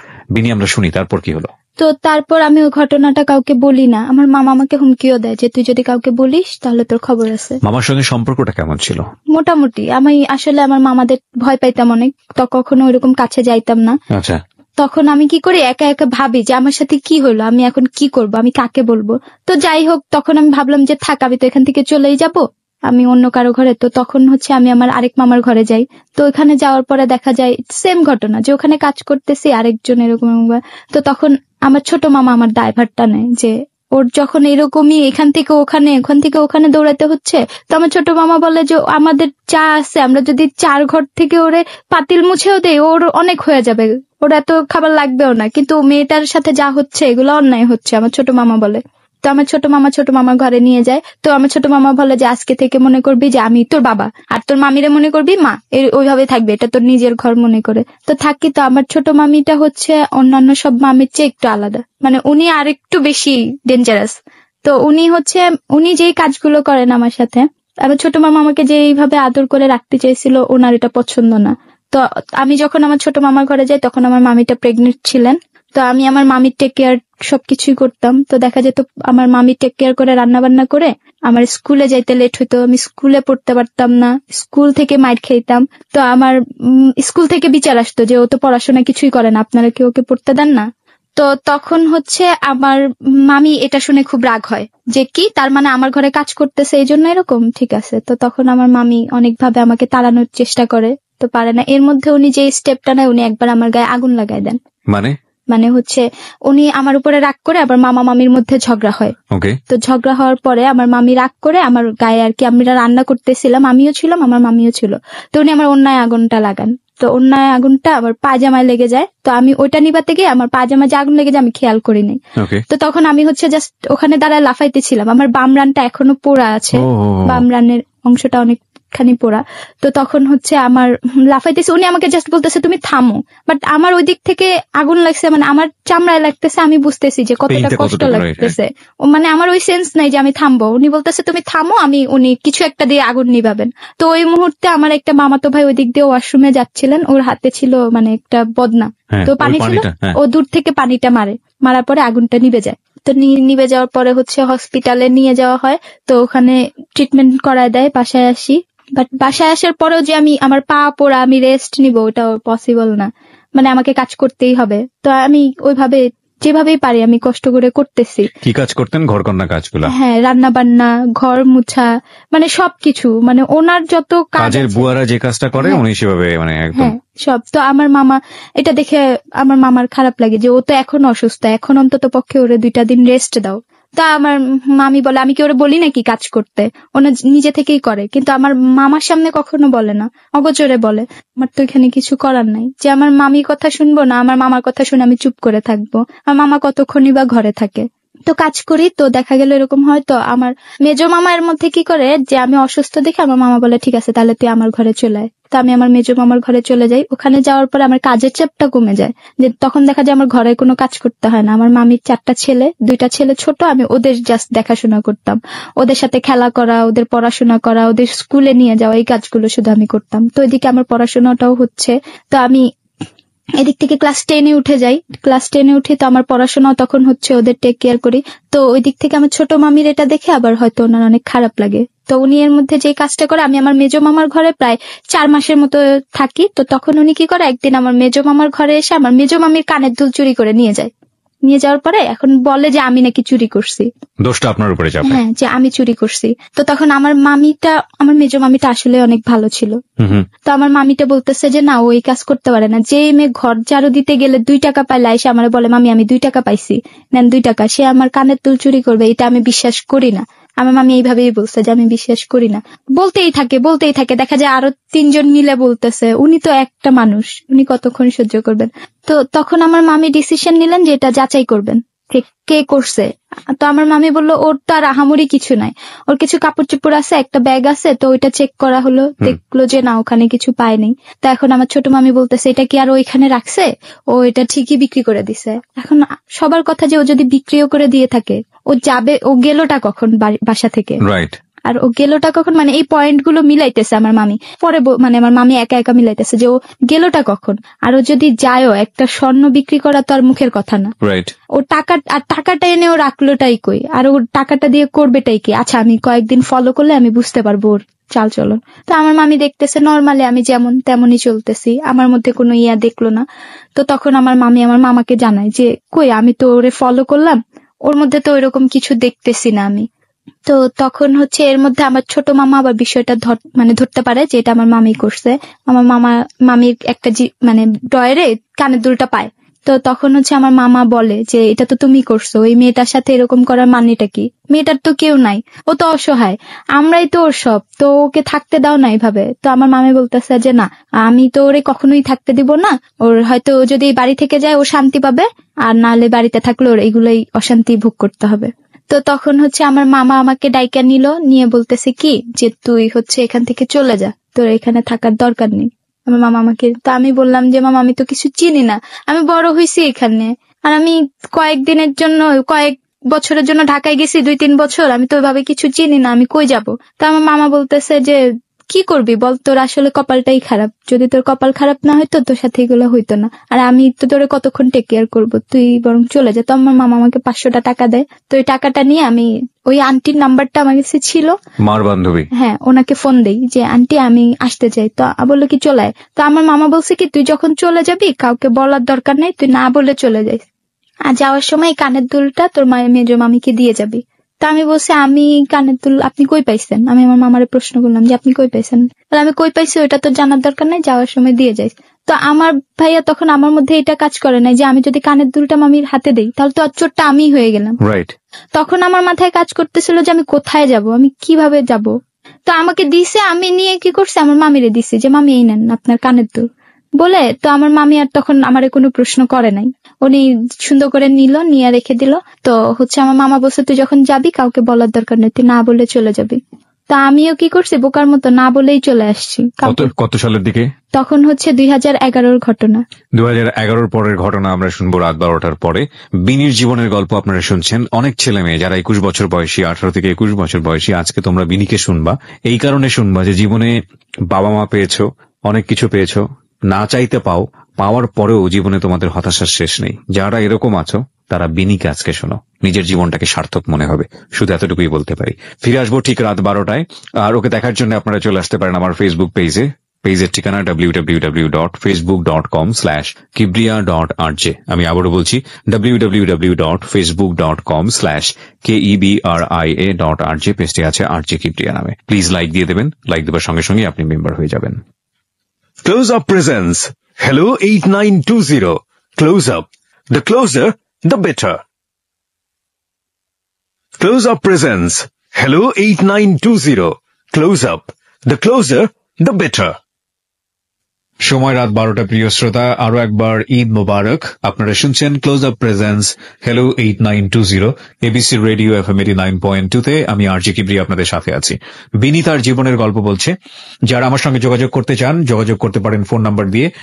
আমার ফোন নাম্বারটি হচ্ছে 09613892 এছাড়া আসতে পারেন আমার ওয়েবসাইটের মাধ্যমেও, আমাকে মেইল করতে পারেন। আমার ওয়েবসাইটের ঠিকানা www.rj-kebria.com। আমি আবারও বলছি rj-kebria.com। এই অনুষ্ঠানটি চলাকালীন সময়ে আপনি যদি ডাউনলোড করতে চান তাহলে আমার ওয়েবসাইট থেকে ডাউনলোড করতে পারবেন। ওকে, এছাড়া আপনারা এবিসির ওয়েবসাইট থেকেও ডাউনলোড করতে পারবেন। ঠিক আছে বিনি, আমরা যেখানটায় ছিলাম তারপর হ্যাঁ বলো। তো তারপর আমি ঢাকায় চলে আসি। এদিক আসার সময় আমি ম্যাট্রিক পরীক্ষাটা দিয়েই আসি। ওখানে এসএসসি পরীক্ষা দিয়ে চলে আসি। ওখানে এসএসসি পরীক্ষাটা দিয়ে আসি। তো আমার ঢাকায় আসার পর আমার রেজাল্ট দিল। তো আমার মামাকে ফোন দিলাম। তো আমার মামা বলল যে ঠিক আছে তোর সার্টিফিকেট আমি উঠায় আমি তোকে দিয়ে দিব সবকিছু। আমার কাগজপত্র রেখে আসছিলাম যে তোকে কুরিয়ার করে পাঠিয়ে দিব। তো আমি বলছি আচ্ছা। তো এর মধ্যে আমি যখন ঢাকায় আসি আমার মেজো মামা অনেকবার ফোন দেয়। তো আমার মামা, আমি আদৌ জানি না যে রাগ করে ফোন দিয়েছিল নাকি আমি কাউকে বলে আসি নাই। তো গ্রাম তো মানে আমি চলে আসার পর আবার আমার মামি রটাইছে যে আমি পালায়ে গেছি ছেলের সাথে। এটা আবার আমার ছোট মামি অনেকের কাছে বলে। তো ঢাকায় আসার পর ওই আন্টির বাসায় উঠলাম।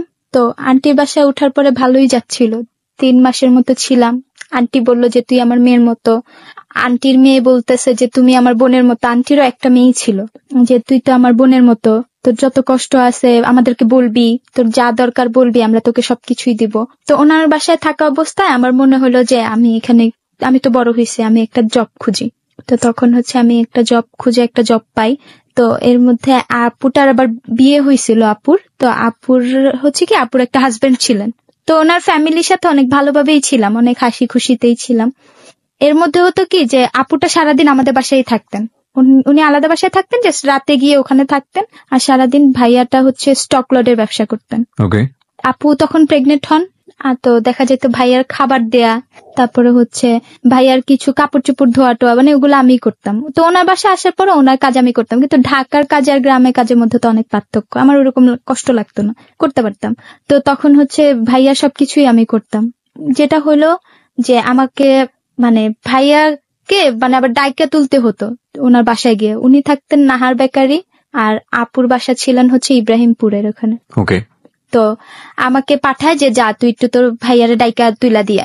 তো আমি তুইলা দিয়ে একটা ডিম ভাজা দিয়ে আসবি, তো খাওয়া টাওয়া শেষ হলে তুই চলে আসিস। এই ভাইয়া মানে আম্মুর বান্ধবীর মেয়ের হাজবেন্ড। মেয়ের হাজবেন্ড মানে সম্পর্কে আপনার দুলা ভাই। ওকে, তো ওনারা কি একসঙ্গেই থাকতেন? একসঙ্গে থাকতেন বলতে না, মানে আপু আলাদা বাসা নিয়ে থাকতেন, আন্টি আলাদা থাকতেন। তো আপু কি করতেন, আন্টির বাসায় সারাদিনই থাকতেন। ওকে, সো আপনার কাজটা করতে হতো কার বাসায় গিয়ে? আপুর বাসায় গিয়ে। আপুর বাসায় গিয়ে। আচ্ছা, থাকতে হতো কার কাছে? আন্টির কাছে। ওকে, পাশাপাশি ছিল নাকি? হ্যাঁ। ওকে, তো আমাকে বললো কি যে তুই যা তোর ভাইয়াকে খাওয়ায় আর রাইখা চলে আসিস। তো আমি ওই দিন যাই বাসায়। তো যাওয়ার পরে দেখি ভাইয়া ঘুমাইতেছে, দরজা নক করলাম, খুললো। যে কি হয়েছে? আমি বলছি আপু তো পাঠাইলো, বলছে তোমারে খাবার দিতে, খাইতে তোমারে বলছে কাজে যাইতে, আমার বলছে ঘর লক করে চলে যেতে। বলে কি আচ্ছা ঠিক আছে, তাহলে তুই খাবার রেডি কর, আমি আসতেছি। তো আমি রান্নাঘরে খাবার রেডি করতে গেলাম, উনি কি করলো পিছন দিক থেকে এসে আমাকে জড়ায় ধরে। তো আমি ভাইয়াকে বলতেছি যে ভাইয়া এই সব কি, তুমি এইগুলো করতেছো কেন? আমি ভাইয়াকে তুমি করেই সম্বোধন করতাম। তো বলতেছে আরে এগুলা কোনো ব্যাপার না, কেউ জানবে না, তুই আর আমিই জানবো। আমি বলছি না আমার পক্ষে এটা তো সম্ভবই না, এটা কোনো কথা হইলো নাকি? আর এটা ঠিক না, তুমি যদি এরকম করো আমি আপুকে বলে দিব। আমি এটা বলছি যে আমি আপুকে বলে দিব। তো বলতেছে তুই যদি তোর আপুরে বলিস তাহলে মনে রাখিস তোর অনেক খারাপ অবস্থা হবে। আমাকে বলতেছে কিবরিয়া ভাইয়া ওই দিন আসলে আমার পক্ষে পসিবল হয় নাই নিজেকে টেক কেয়ার করার। তো যেভাবেই হোক ওনার সাথে আমার হয়েই যায়। তো তখন আমার অনেক বেসিক্যালি হি রেপড ইউ। আমি যদি খুব রাফলি কথাটা বলি, উনি আপনাকে বাধ্য করেন, তার তো এটাকে আমরা যেটা জানি যে রেপ করা, এটা করে আর কি। এবার আপনি যেটা বললেন যে নিজের পরিবারে মামার হাত থেকে যেভাবে হোক সেফ হয়েছিলেন, কিন্তু এখানে আপনি সেফ হতে পারেননি। তো তখন আমি ওখান থেকে জাস্ট বের হয়ে আমি কান্না করতেছিলাম, আমি আর বাসায়ও যাচ্ছি না। তো আমি তো তখন ফোন টোন ইউজ করতাম না, আপু আবার আমার খুঁজতেছিল, বাসায় আসছে, বাসায় এসে দেখে আমি নেই। তো ভাইয়ারা নাকি জিজ্ঞেস করছে, ভাইয়া বলছে কই, ও তো আসেই নাই বাসায়, ভাইয়া নাকি এটা বলছে।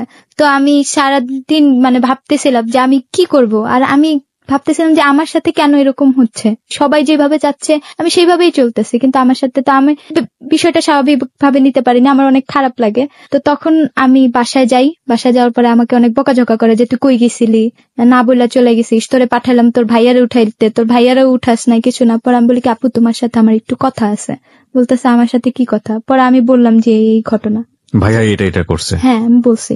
তো বলার পরে উনি বলতেছে যে ফাইজলামির একটা সীমা থাকে, ঠিক আছে, তোকে আমরা এখানে থাকতে দিচ্ছি তার মানে এই না তুই যা খুশি তাই বলবি, আমরা সেটাই বিশ্বাস করব। এটা সে বললো? হ্যাঁ। তো উনি তখন কি করে আমার একটা থাপ্পড় মারে। তো আমি বলতেছি যে আমি কেন মিথ্যা কথা বলতে যাব বলো? একটা মেয়ে কি কখনো তার এটা এরকম জিনিস নিয়ে কখনো মিথ্যা কথা বলে? আর আমার লাভটা কি তোমার মিথ্যা বলে? কি আমরা অনেক সুখে আছি, তো তোর এটা সহ্য হচ্ছে না, এই জন্য তুই আর কি এরকম করতেছিস। তো আমাকে অনেক গালিগালাজও করে, অনেক কিছু বলে যে হ্যাঁ এই জন্য। কি ভাইয়ার সামনে করে? না ভাইয়ার সামনে করেন না। তো ভাইয়াকে বলছে কিনা আমি জানি না, আমি আদৌ জানি না। আপনার সঙ্গে এই ব্যবহারটা করে? হ্যাঁ। তো উনি খালাম্মাকে বলে, তো খালাম্মা বলে যে আচ্ছা ঠিক আছে, যাক যা হয়েছে হয়েছে, ওরে তার মাফ করে দে, ও না বুঝে বলছে, এটা বলে উনি ছাড়ায় নাই। তো তখন আমি ফার্স্ট জব করি। তো তখন ওই যে খালাম্মা আমার দিক থেকে সাপোর্ট দেয়াতে, তো তখন আর ওই মুহূর্তে আমার তো যাওয়ারও জায়গা নাই, আমি ঢাকায় আসছি, তো ওখানেই থেকে যাই যে আচ্ছা ঠিক আছে। তারপরে কি বোনের বাসায় গিয়ে কাজ করতে হতো? না বোনের বাসায় আমি যাইতাম না, আপুই আমাকে রাগ করে আর ডাকতেন না। তারপরে পার্মানেন্টলি খালাম্মার সঙ্গে? খালার বাসায় থাকি।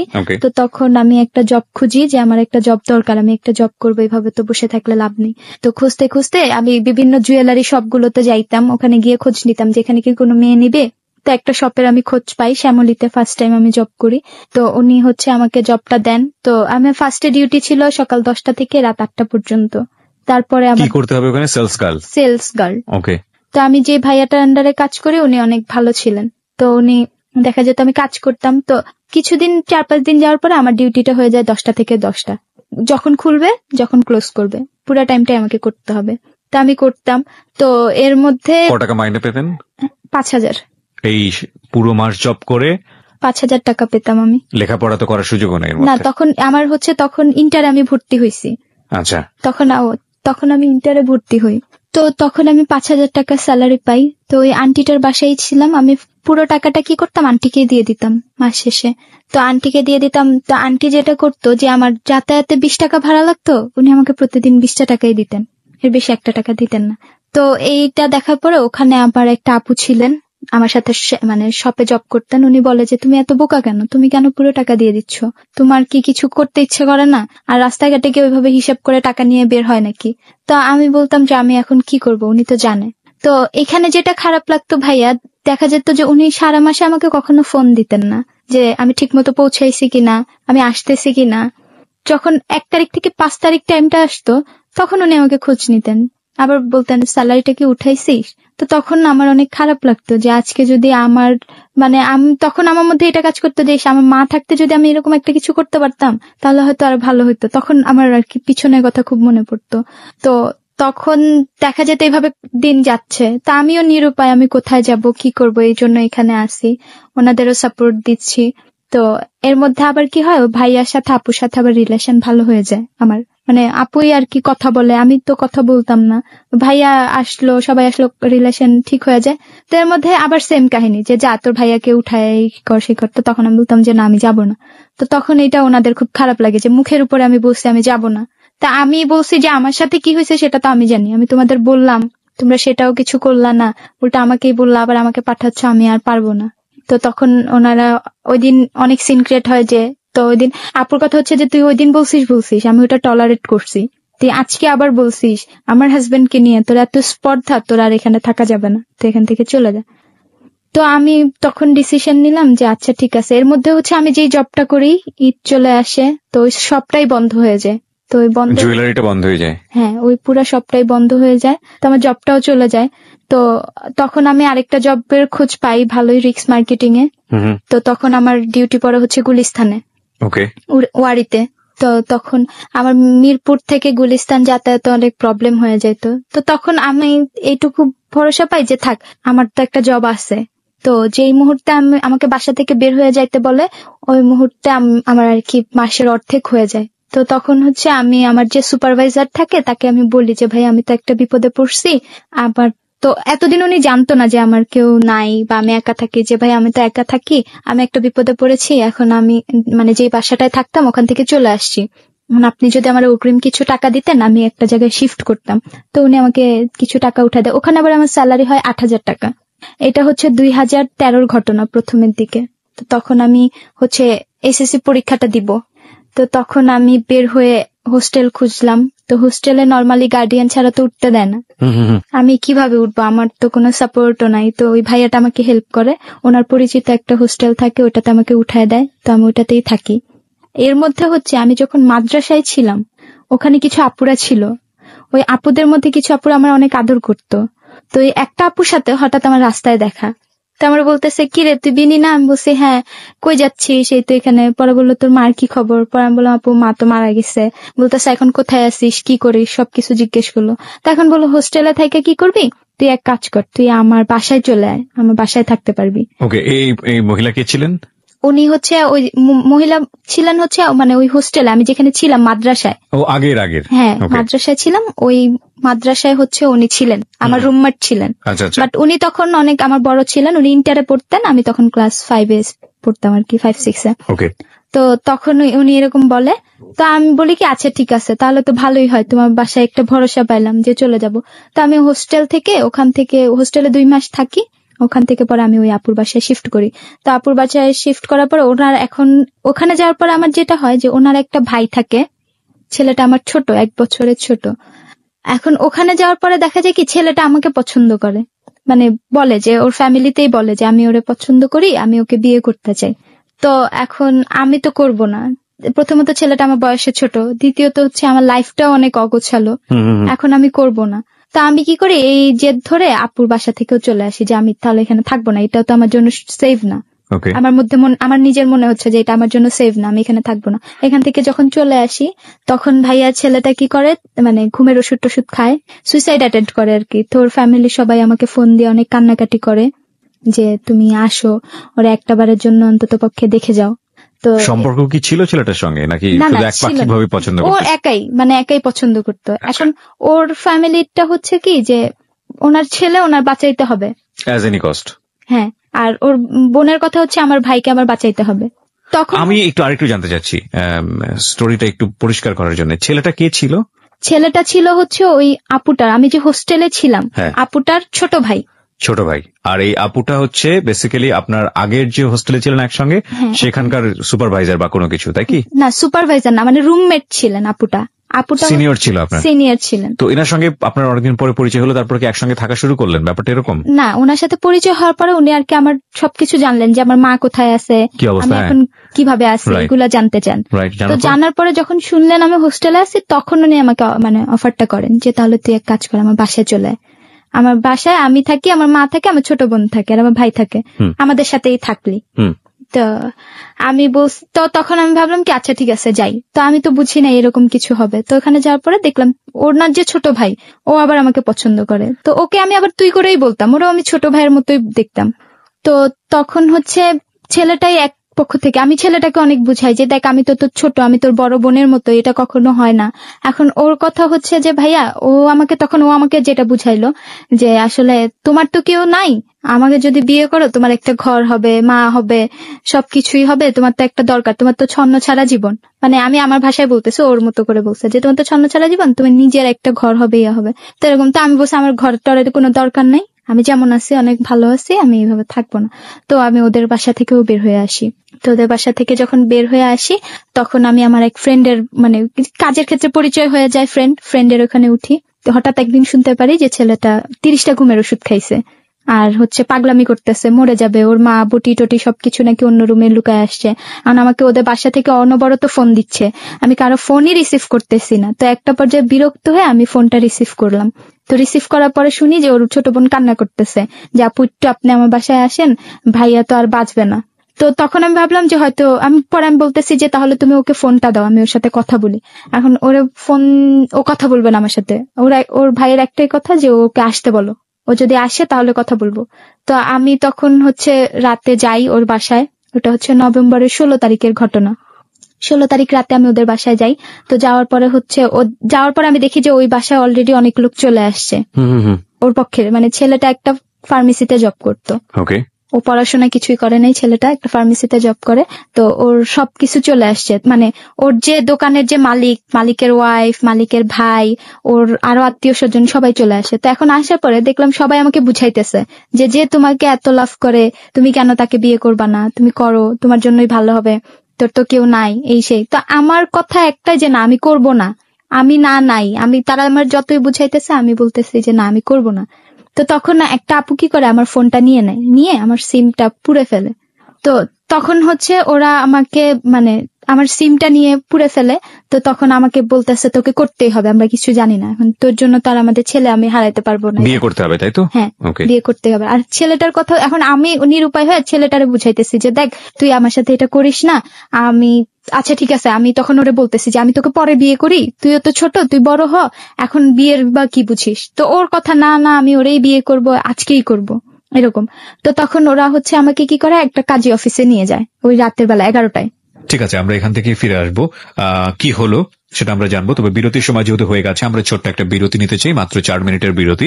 প্রিয় শ্রোতা, যারা ঈদের আমেজে আজকের এই জীবনের গল্পটা শুনছেন, আমি সবাইকে বলবো যে আজকের এই জীবনের গল্পটা অত্যন্ত শিক্ষণীয় একটা গল্প, এবং এমনও হতে পারে যে অনেকেই তার নিজের জীবনের অর্থ খুঁজে পাবে।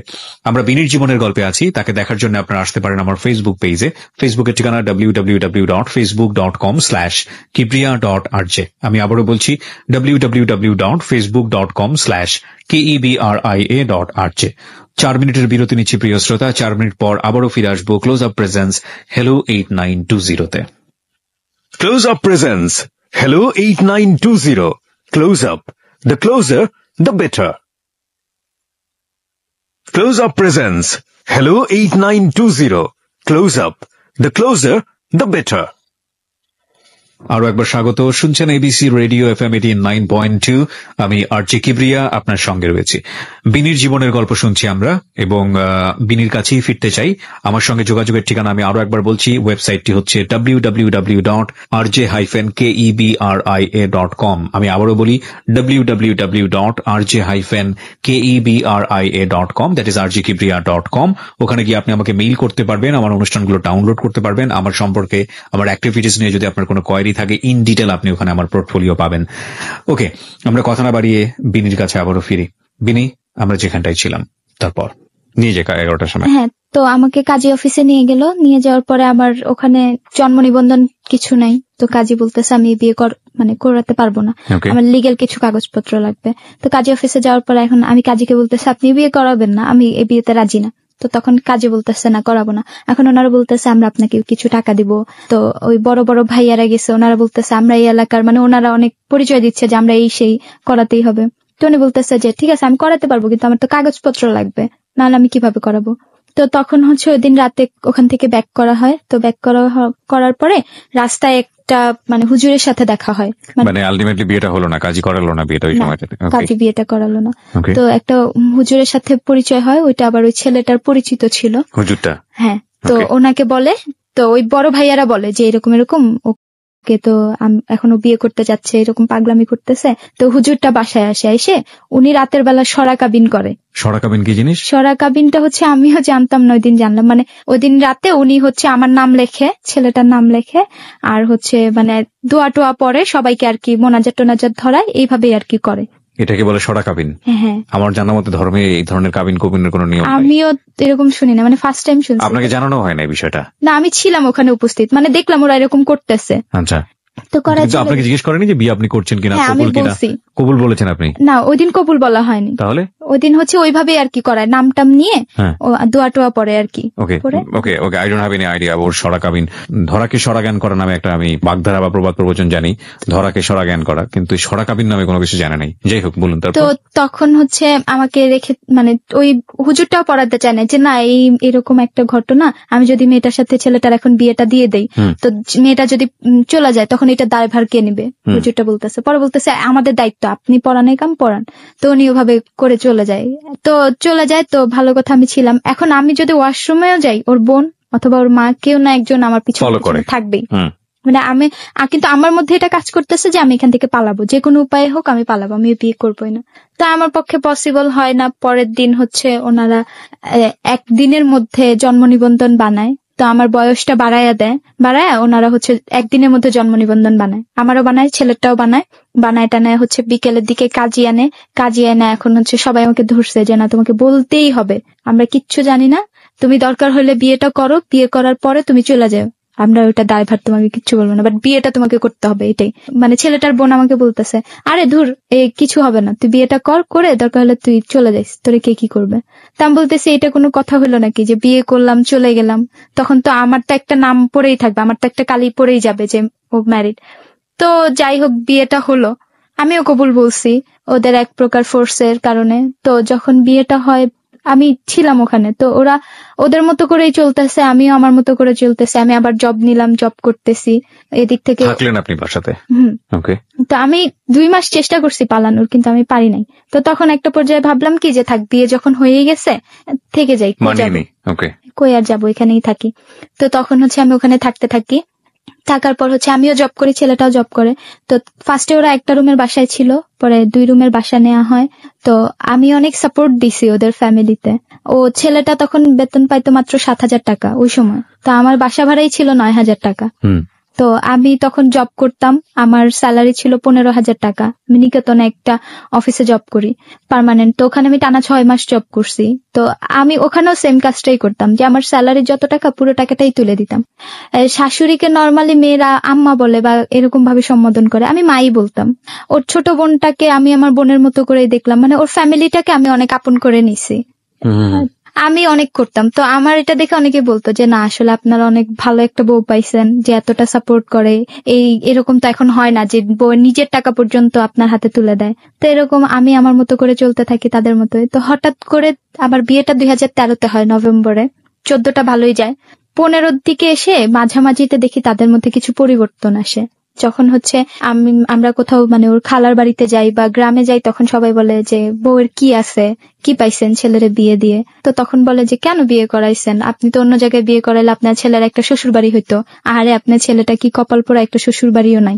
এভাবে বলে যে জমি জমাও পাইতেন, অনেক কিছুই পাইতেন। তো হচ্ছে আমার ননদটা আবার অনেক ভালো ছিল। তো আবার বলে যে আমার ভাবি তো চাকরি করে, ভাবি চাকরি করে যত টাকা পায় সব তো আমাদেরই দেয়, তা ওই হিসেব করলে তো আমরা অনেক কিছুই পাইছি। তো হঠাৎ করে দেখলাম ওদের মধ্যেও চেঞ্জ আসলো। এখন ওরা ভাবতেছে যে ওরা যেটা করছে ভুল করছে, ওদের ছেলেদের এখন কোনো মানে শ্বশুর বাড়ি নাই, কোনো কিছু নাই, আমি ছাড়া ওদের আর কিছুই নাই। তো একটা সময় সবার মধ্যেই দেখলাম চেঞ্জ আসছে। আমার যে হাজব্যান্ডটা ছিল ওর মধ্যেও চেঞ্জ আসে। তো পরে যেটা হলো যে 2016-তে এসে ফার্স্টের দিকে, তখন ওদের নিজের থেকেই মানে ওরা আমাকে রাখবে না, আমি আর মানে ওদের সাথে থাকতে পারবো না। এখন তো আমি থাকতে পারবো না, আমার কথা হচ্ছে আমি থাকবো, ওরা আমাকে রাখবে না। ওরা আরো ভালো কোথাও সম্বন্ধ করবে। আর ছেলেটা তো আমার বয়সে ছোটই ছিল, একটা মেয়ে যত তাড়াতাড়ি ম্যাচুরেট হয় একটা ছেলে কখনো তো হয় না। তো ও দেখলাম ওর ফ্যামিলি। আপনার চেয়ে বয়সে ছোট ছিল ছেলেটা? কত বছরের ছোট ছিল? 1 বছরের ছোট। ওকে। এখন হচ্ছে ও দেখি ওর ফ্যামিলি যা বলে ও তাই বলে। তো আমি ওর অনেক বুঝাইতাম যে তুমি আমাকে বিয়ে করলা যে আমার একটা ঘর হবে, আমার একটা থাকার জায়গা হবে, বাট এখন যেটা হচ্ছে আমি কই যাব, আমি তো একদম নিরুপায়, আমি তো মানে শুধু ধাক্কাই খাইতেছি জীবনে, আমার কি আছে। আমি ওকে বলি, তো বলতেছে আমি কিছু জানি না, আমার মা যা বলবে তাই, আমি এখানে কিছু বলার নাই। তো আমার এতটা কষ্ট লাগে যে আমি আমার শাশুড়িকে বলি যে আমি তো আপনাদের কখনো পরের মতো করে দেখি নাই। আমি সবসময় শুনে আসি যে বউরা কখনো আপন হয় না, কিন্তু আমি যথেষ্ট করছি, আমার নিজের যতটুকু ছিল সবটুকু দিয়ে আপনাদের করছি। আমি ভাইয়া ওদের ঘরে যাওয়ার পর আমি ফ্রিজ কিনছি, টিভি কিনছি, আমার ঘরটা আমি অনেক সুন্দর করে সাজাইছি, যে আমি এই ঘরে, এটা আমার ঘর, এভাবেই আমি ছিলাম, ওদের খুব আপন করেছিলাম। তো তখন 2016-তে এসে এখন এমনই আমার আসলে নিয়তি যে ডিভোর্সটা আমাকেই দিতে হবে, ওরা আমাকে দিবে না। এখন কথা হচ্ছে ডিভোর্স আমরা কিছু জানি না, ডিভোর্স তোমাকেই দিতে হবে। এখন আমি ডিভোর্স কিভাবে দিব, আমি কই যাব, কার কাছে যাব? তো তখন আমি ওই বাসা থেকে বের হয়ে আসি, আমাকে শুধু কাপড় চোপড় কয়টা নিয়েই আসতে পারছি। আমি যখন আসি আমার কাছে কোনো টাকাও ছিল না। তখন হচ্ছে আমি আর কি ফেয়ার করছিলাম, মানে কাজ, এর মধ্যে অনেক কাজই করছি, আমার অনেকগুলো এক্সপেরিয়েন্স আছে। তো একটা জায়গায় আমি মনে হয় 9,000 টাকার মতো পাইতাম। তো লাস্ট ভরসা আমার ওইটাই যে এটা নিয়ে আমাকে চলতে হবে। তারপর তো তখন আমি মার্চের দিকে চলে আসি ওদের বাসা থেকে এসে। তো তখন আমি জাস্ট কাপড় চোপড় কয়টাই আনছি, আর কিছুই আনি নাই। তো আমি একটা বাসায় উঠি, আমার একটা ফ্রেন্ডের সাথে পরিচয় হয়, ওর সাথে উঠি, ওর সাথেই ছিলাম। তো ফ্রেন্ডের বাসায় উঠার পর এখন ওকে আমি বললাম যে দেখ এখন তো আমার ডিভোর্স তো দিতে হবে, আমি এটা কিভাবে কি করব। তো ও আমাকে বললো যে ঠিক আছে চল আমরা যাই। তো আমি তখন হচ্ছে আমার কাছে আমার কাবিননামাটাও ছিল না, ওটাও কাজী অফিসে ছিল। কোন কাজী অফিসে বিয়ে হয়েছে এটাও আমি, মানে কাজীকেও আমি চিনতাম না, কোন কাজী অফিস থেকে হয়েছে এটাও আমি জানতাম না, কারণ আমার বিয়েটা জোর করে দেওয়া হয়েছে, আমি এত খোঁজ নেই নেই। তো তখন হচ্ছে আমি ওদের ফ্যামিলির সাথে যোগাযোগ করি যে আমার তো ডিভোর্স দিতে গেলে কাবিননামাটা দরকার, এখন আমার বিয়েটা কোন কাজী অফিস থেকে হয়েছে, কিভাবে হয়েছে আমার একটু জানার দরকার। তো ওরা আমাকে ঠিকানাটা দিল। তো ঠিকানাটা দেওয়ার পর এর মধ্যে আবার ওরা যেটা করছে যে আমি যখন চলে আসছি ওরা আমার এগেনস্টে যায় আবার জিটি করছে, যাতে আমি কোনো স্টেপ না নিতে পারি। যে ওরা ভাবছে যে আমি হয়তো ওদের বিরুদ্ধে যাব, থানায় কেস টেস করব, কিছু করব। তো ওরা দেখলাম আমার বিরুদ্ধে স্টেপ নিয়ে আবার ওরা আমাকে ফোন দিয়ে বলতেছে হ্যাঁ তুমি যদি কিছু করো তাহলে কিন্তু কিছু করতে পারবা না, আমরা কিন্তু জিটি করে রাখছি। কি বলে জিটি করছেন? যে মেয়ে চলে গেছে, স্বেচ্ছায় চলে গেছে, হ্যাঁ ও সংসার করবে না, ওর পক্ষে সংসার করা পসিবল না, ও চলে গেছে। তো আমি তখন কি করব, আমি জাস্ট একটা হাসি দিলাম যে না আসলে ভালো যা করছেন, আমার আসলে কিছু বলার নাই। তো আমি ফোন রেখে দিছি।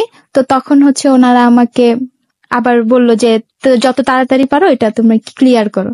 তো তখন আমি একটা কাজী অফিসে গেলাম, যে হচ্ছে কথা বললাম যে আঙ্কেল ডিভোর্স কিভাবে কি করতে হয়। তো উনি বললো তোমার কাবিননামা লাগবে, তোমার হচ্ছে ভোটার আইডি কার্ড লাগবে, আর জন্ম নিবন্ধন যদি থাকে তাহলে তোমার জন্ম নিবন্ধনও লাগবে, যেটা যে আর হচ্ছে তোমার ছবি লাগবে, এগুলা নিয়ে আসবা। তো আমি তখন ভোটার আইডি কার্ড, ছবি, এখন আমার কাছে শুধু আমার কাবিননামাটা নেই। তো ওদের আবার ফোন দিলাম যে আমার তো কাবিননামা কোত্থেকে আনবো, কি আমাকে বলতে হবে। তো তখন হচ্ছে আমাকে ঠিকানা দিল, কাজী অফিসে গেলাম, ওখান থেকে আবার 500 টাকা দিয়ে আমি কাবিননামা উঠালাম। উঠায় হচ্ছে কাজী অফিসে যাই, ওখানে আমার 3,500 টাকার মতো লাগছে। তারপরে হচ্ছে আমি আর কি ডিভোর্সটা দেই। কত বছরের সংসার? 3 বছরে, মানে 13তে বিয়ে হয়েছিল, 16তে এসে ক্লোজ হয়ে গেছে। 3 বছরের সংসার? হ্যাঁ 13তে হয়েছে আমার, 16তে। কোনো বাচ্চা কাচ্চা ট্রাই করেননি বা নেননি এর মধ্যে? না। ওকে, তারপর আমি ডিভোর্সটা দিয়ে দেবো। ওরা ডিভোর্স পেপার পাওয়ার পরে আর কিছু করেনি, ওরা আমার সাথে কোনো যোগাযোগ, কোনো মোহরনা কিছু ছিল না বিয়ের সময়? হ্যাঁ ছিল। কত টাকা ছিল? 1 লাখ টাকা ছিল। ওই টাকাটা দেয়নি? না, ওখানে লেখা ছিল যে ওরা আমাকে 50,000 টাকা দিয়ে দিছে। ও অলরেডি উসুল করে দিয়েছে 50,000 টাকা, এইভাবে লেখা ছিল? হ্যাঁ, মিথ্যা করা যেটা বলে। হ্যাঁ, কিন্তু আমার বিয়েটা পুরোটাই মিথ্যে ছিল, আমার বয়স বাড়ায় দেওয়া হয়েছে, আমার ইচ্ছা ছিল না। আবার কাবিন কত করছে তাও আমি জানতাম না। ওখান থেকে আবার লেখা আছে যে 50,000 টাকা আমাকে দিয়ে দিছে। 50,000 কেন, আমি 5 টাকাও পাইনি। বরং উল্টো আপনি দিয়ে আসছেন, সংসার করে করে টিভি ফ্রিজ এগুলো সব কিনে দিয়েছি। যে আমি তো তখন তো জানতাম না যে এরকমটা হবে। আবার যখন ডিভোর্সটা হয়ে যায় তো তখন আমি রেগুলার আর কি কাজ করতেছি। কাজের ক্ষেত্রে যেটা হয় যে এখন সবাই গ্রাজুয়েশন চায়, রাইট, কিন্তু আমি ইন্টার পর্যন্ত পড়েছি। ওকে, তারপর আমি এখন ফলস দিয়ে আর কি আমার জবটা নিতে হচ্ছে। ফলস সার্টিফিকেটটা কোথা থেকে তুললেন? সার্টিফিকেট তুলি নাই, মানে আমি হচ্ছে সিভিটা দেয়া, সিভিতে আমার দেয়া আছে। আলটিমেটলি কেউ সার্টিফিকেট চায় না, সে কারণে আপনি সিভিতে একটা ফলস কিছু অ্যাড করলেন। এটা কখন করতে বাধ্য হলেন? যখন হচ্ছে দেখলাম যে এখন সবাই গ্রাজুয়েশন চায়, মানে কমপ্লিট না হলেও তোমাকে রানিং হতে হবে। তো তখন হচ্ছে আমি এখন কি করব, আমার তো 2টা সার্টিফিকেট আছে, আরেকটা তো আমার নেই। তখন আমি যেটা করলাম যে আমি আমার সিভিতে আমি অনার্স বসাই দিলাম, যে আমি অনার্স রানিং করতেছি, সেকেন্ড ইয়ার। এই যে কিছুদিন আগে চেঞ্জ করলাম, এখন 3rd ইয়ার। আসলে আমি এটা যেটা করছি আমার কিছু করার নাই, কিন্তু আমার অনেক এক্সপিরিয়েন্স ভাইয়া, আমি অনেক কাজ করছি, যে আমাকে যেখানে দাঁড়া করাই দিবেন, যেই কাজ দিবেন আমি করতে পারবো নির্দ্বিধায়, আমার কাজ করতে কোনো প্রবলেম নাই। কিন্তু আজকে আমার একটা সার্টিফিকেট নাই বলে আমাকে কেউ কোথাও মানে পার্মানেন্ট জব দিচ্ছে না। কি কি কাজ করেছেন আপনি? আমি এই পর্যন্ত যত ইভেন্ট অ্যাক্টিভিশন আছে ভালো ভালো, স্যামসাং বলেন, সনি র্যাঙ্কস বলেন, RRM গ্রুপ বলেন, মানে ওদের যত ইভেন্ট প্রোগ্রাম আছে, তারপর হচ্ছে ফ্যাশন প্রোগ্রাম আছে, তারপরে হচ্ছে আপনার মেলা যেগুলো হয় চিনমৈত্রীতে, তারপরে হচ্ছে বসুন্ধরা আবাসিকে যেই মেলাগুলো হয় প্রত্যেকটা ফেয়ার, তারপরে হচ্ছে বাণিজ্য মেলায় আমি কাজ করছি টানা 4 বার এইবার সহ। এখন আমাকে যদি কেউ বলে যে তুমি ট্রেন আপ করাও, আমাকে জাস্ট দিলেই হবে যে তুমি এই বিষয়টার উপরে ট্রেন আপ করাবো, আমি সেটাও করাতে পারবো। যদি আমাকে বলে যে তুমি টিমটা দেখো, আমি টিমটাও দেখতে পারবো। মানে আমার এক্সপিরিয়েন্স প্রচুর, কিন্তু আমার একটা জব হচ্ছে না, কারণ আমি গ্রাজুয়েশন না। জবের অফার আসে, তো আমাকে বলে আপনি কি গ্রাজুয়েশন কমপ্লিট করছেন? তখন আমি বলি যে না, আমি তো সিভিতে দেয়া, মানে আমি তো 3rd ইয়ার পড়ছি। তো বলে যে 3rd ইয়ার হলে হবে না, আপনার কমপ্লিট লাগবে। তো মাঝে মাঝে এইটা ভেবে কষ্ট লাগে যে এত কিছু করলাম, কিন্তু কেউ কখনো আসলে মূল্য দিল না। সেটা তো অবশ্যই, মানে আপনার জায়গা থেকে কষ্টের একটা জায়গা আছে, কিন্তু পড়াশোনার সুযোগটা কি হলো না? না, পড়াশোনার সুযোগটা আমার আর হয়নি, কারণ জব, সংসার, এই সবকিছু গুছায় নিতে আর লাইফে যে ধাক্কাগুলো খেতে খেতে এসেছি, আমার আর হয়নি সম্ভব যে আমি পরে ভর্তি হব। বা আমি এসএসসি কমপ্লিট করছি 2013-তে, তারপরে আর আমার পড়াশোনা করার সুযোগটা হয়নি। ওকে, তো হয় না যে অনেকে তো ওপেন ইউনিভার্সিটিতে ট্রাই করে বা অন্য শান্তকালীন কোর্সে ট্রাই করে, কখনো চেষ্টাও করেননি? না, আমি কখনো ট্রাই করিনি। এইবার ইচ্ছা আছে যে এখন করব, ট্রাই করব। এখন কিভাবে দিন চলতেছে? এখন আমার দিন চলতেছে, আমি ওই যে আমার ফ্রেন্ডের সাথে উঠছিলাম, ও রিসেন্টলি চলে গেছে। ও একবারে ঢাকা ছেড়ে বাড়িতে চলে গেছে, ওখানে ওর বাবা মার সাথে থাকবে। এখন আমি একাই আছি, জব করতেছি, দিন শেষে বাসায় যাই, বাসায় গিয়ে যে রান্না বান্না করি, খাওয়া দাওয়া করি। এখন আমি আর কারোর সাথে মিশি না, আমি একদম টোটালি একাই থাকি, ওইভাবে আর কারোর সাথে মিশি না। আমার এই যে 2016 ডিসেম্বরে একটা ভাইয়ার সাথে পরিচয় হয়, ওনার সাথে নর্মালি অ্যাজ এ ফ্রেন্ড হিসেবে কথা বলি। তো উনি ফার্স্টে আমার বিষয়ে কিছুই জানতেন না, দেন হচ্ছে ওনাকে আমি সবকিছু বলি। তো বলার পর থেকে দেখা গেছে এখন শুধু আমার ওনার সাথেই কথা হয়। মানে কি ফ্রেন্ডশিপ আর বয়ফ্রেন্ড? ফ্রেন্ডশিপ, বয়ফ্রেন্ড না। ওকে, ফ্রেন্ডশিপ। আর আমার একটা মেয়ে বন্ধু আছে খ্রিস্টান, তো এই দুজনের সাথেই এখন। মানে আপনার পুরো পৃথিবী বলতে এই দুজন মানুষের সঙ্গে আপনার ওঠা বসা। এখন ওঠা বসা। আপনার বয়স মাত্র 21 বছর, আপনি যেটা বলছিলেন একটু আগে। তো 21 বছর বয়সের এখন যে জীবন বা যে জীবনের এক্সপিরিয়েন্স, সেটা তো আসলে একটা মানুষ সারা জীবন জুড়েও অনেক সময় পায় না। এত ঘাত প্রতিঘাতের মধ্য দিয়ে আপনি গেছেন। আপনার ডেইলি রুটিনটা আমি একটু শুনি, আপনার দিন কিভাবে কাটে সকালবেলা ঘুম থেকে ওঠার পর থেকে? আমার ডেইলি রুটিনটা হচ্ছে, আমি তো পার্মানেন্ট জব করি না, ইভেন্ট অ্যাক্টিভিশন গুলো করি। তো দেখা যায় যে যখন আমার কাজ থাকে আমি সকালে উঠি, যদি আমার কাজ হয় 8টা থেকে, তাহলে আমি সকালে ঘুম থেকে উঠে ফ্রেশ হয়ে রেডি হয়ে কাজে চলে যাই। কাজ শেষ করে বাসায় আসি, বাজার করি, রান্না টান্না করে। একা একা খেতেও খুব কষ্ট লাগে, আসলে একা থাকা অনেক কষ্ট। তো বাসায় আসি, খাওয়া দাওয়া করে ঘুমাই, রেডিও শুনে ঘুমাই, আবার সকালে উঠি কাজ করি। আর যখন কাজ থাকে না, আমি ঘরেই সারাদিন বসে থাকি। হ্যাঁ। বিনোদনের মাধ্যম কি? Radio. Only radio? Only radio, আর কোনো মাধ্যম নাই। আর হচ্ছে কারোর সাথে মিশিও না। আমি যে বাসাটায় থাকি একটা ফ্যামিলি বাসায়, ওই ফ্যামিলি বাসায় হচ্ছে আপু থাকে। কত টাকা ভাড়া দিতে হয় ওখানে? আমার এখন ভাড়া হচ্ছে 3500 টাকা। যদি কোনো কারণে আপনার মাসে টাকা না থাকে, আপনার ইভেন্ট না থাকলো, তখন কি হয়? এরকম এখনো হয় নাই, দেখা গেছে রাখি কিছুটা সঞ্চয়। আমি ওই বাসাটাও এখন ছেড়ে দিছি, ঈদের পরে আর কি অন্য একটা বাসায় উঠবো। তারপরও তো বলতে পারি দিন এনে দিন খাওয়ার মতো অবস্থা। দিন এনে দিন খাওয়ার মতো। বিরতি নিব প্রিয় শ্রোতা। একটা মানুষ হাল না ছাড়া মানুষ, এবং এই যে বিনি, আজকের 21 বছরের বিনি, ওর কাছ থেকে অনেক কিছু শেখার আছে। ও এত কিছুর পরেও জীবনে হাল ছাড়েনি, বাবার কাছে যায়নি, মা চলে যাওয়ার পরে নিজের আত্মীয় স্বজনের কাছ থেকে যেভাবে প্রতারিত হয়ে ঢাকা শহরে পা বাড়িয়েছে, সমাজের কাছ থেকে, নিজের সংসারের কাছ থেকে, স্বামীর কাছ থেকে, সব জায়গা থেকে ঘাত প্রতিঘাত নিয়ে 21 বছরের বিনি এখনো স্বপ্ন দেখে। সেই স্বপ্নের জায়গাটাতে ফিরে আসতে চাই মাত্র ছোট্ট একটা বিরতির পরে। আপনারা শুনছেন ক্লোজ আপ প্রেজেন্স হ্যালো 8920। আমি আরজি কিবরিয়া রয়েছে আপনার সঙ্গে, এবং যারা এখানে আসতে চান নিজের জীবনের গল্প বলার জন্য, বিনির মতো করে একটু মন খুলে বলতে চান মনের কথাগুলো, এটা এমন একটা প্ল্যাটফর্ম যে একবার আপনি জীবনের গল্পটা বললে এটা কখনোই আর হারিয়ে যাবে না। মানুষ মরণশীল, একসময় হয়তো আপনি মারা যাবেন, কিন্তু আপনার এই জীবনের গল্পটা থেকে যাবে। এটা নেটে চলে যায়, ওয়েবসাইটে চলে যায়, এটা ইউটিউবে চলে যায়, এবং এটা কখনো হারিয়ে যাবে না। তো চিন্তা করে দেখুন, লাখ লাখ মানুষ এই পৃথিবীতে, কোটি কোটি মানুষ, তার মধ্যে আপনার একটা গল্প, যে গল্পটা হয়তো 1000 মানুষকে কাঁদাবে, হয়তো 1000 মানুষকে হাসাবে, হয়তো একজন মানুষকে জীবনে স্বপ্ন গড়তে সাহায্য করবে। তো আপনার যদি এরকম কোনো গল্প থাকে যেটা আপনি সমাজকে বলার মতো মনে করেন, আপনি আসতে পারেন। অথবা দরকার নেই, কিছুই মনে করার দরকার নেই, শুধু মনটাকে হালকা করার জন্য আমাদের এখানে আসুন, আমরা মনোযোগ দিয়ে আপনার গল্পটা শুনবো। আমাদের ফোন নাম্বারটি হচ্ছে 09613892 আমি আবারও বলছি 09613892 ফোন করবেন এই নাম্বারে, এবং নাম ফোন করার পরে আপনার সেল নাম্বারটি স্পষ্ট করে বলবেন, নামটাও বলবেন, তারপর আপনার জীবনের গল্পের মূল বিষয়টি বলবেন, আমি আপনার সঙ্গে যোগাযোগ করব। চলে আসতে পারেন আমার ওয়েবসাইটেও। আমার ওয়েবসাইটের ঠিকানা www.rjkebria.com, দ্যাট ইজ rjkebria.com। ওখানে আমার সবগুলো সোশ্যাল সাইটের লিঙ্ক দেওয়া আছে, আমার নিজের profile, Facebook page, YouTube link সবগুলো দেওয়া আছে। ওখানে থেকে আপনারা ক্লিক করে আপনারা সাবস্ক্রাইব করতে পারেন, লাইক দিতে পারেন। ফিরে আসছি ঠিক 5 মিনিট পর। Close Up presents Hello 8920. Close Up. The closer, the better. Close Up presents Hello 8920. Close Up. The closer, the better. আরো একবার স্বাগত প্রিয় শ্রোতা। 5 মিনিট পর আমরা শুরু করেছি ক্লোজ আপ প্রেজেন্স হ্যালো 8920। বিনির জীবনের গল্প নিয়ে আমি আবারও ফিরে আসলাম। গল্পটা একেবারে শেষের দিকে রয়েছে, বিনিকে কিছু প্রশ্ন করব। সেই জায়গাটাতে যাবার আগে আপনাদেরকে বলতে চাই, যারা এখানে জীবনের গল্প বলার জন্য আসতে চান প্লিজ আমাকে ফোন করবেন। আমার নাম্বারটি হচ্ছে 09613892892। আমি আবারও বলছি 09613892892। হ্যাঁ, যে জায়গাটা আমরা ছিলাম, যে ডেইলি রুটিন, এবং সেখানে আপনি বলছিলেন যে ছোট্ট কিছু সঞ্চয় হয়েছে ব্যাংকে, যেটা হয়তো বা এখনো এরকম দিন আসেনি যে একেবারে কাজ ছাড়া বসে থাকতে হয়েছে। তো সবকিছু মিলিয়েই এখন দিন চলে যাচ্ছে। স্বপ্ন ছাড়া তো কখনো মানুষ বাঁচতে পারে না। আমরা যে অবস্থায় থাকি না কেন, একজন ভিক্ষুক যিনি পথে ভিক্ষা করেন তারও একটা স্বপ্ন থাকে যে আজ থেকে 5 বছর পরে এরকম জায়গায় থাকতে চাই, বা এটা করতে চাই, ওটা করতে চাই। কোনো স্বপ্ন কি আছে? স্বপ্ন একটা আছে।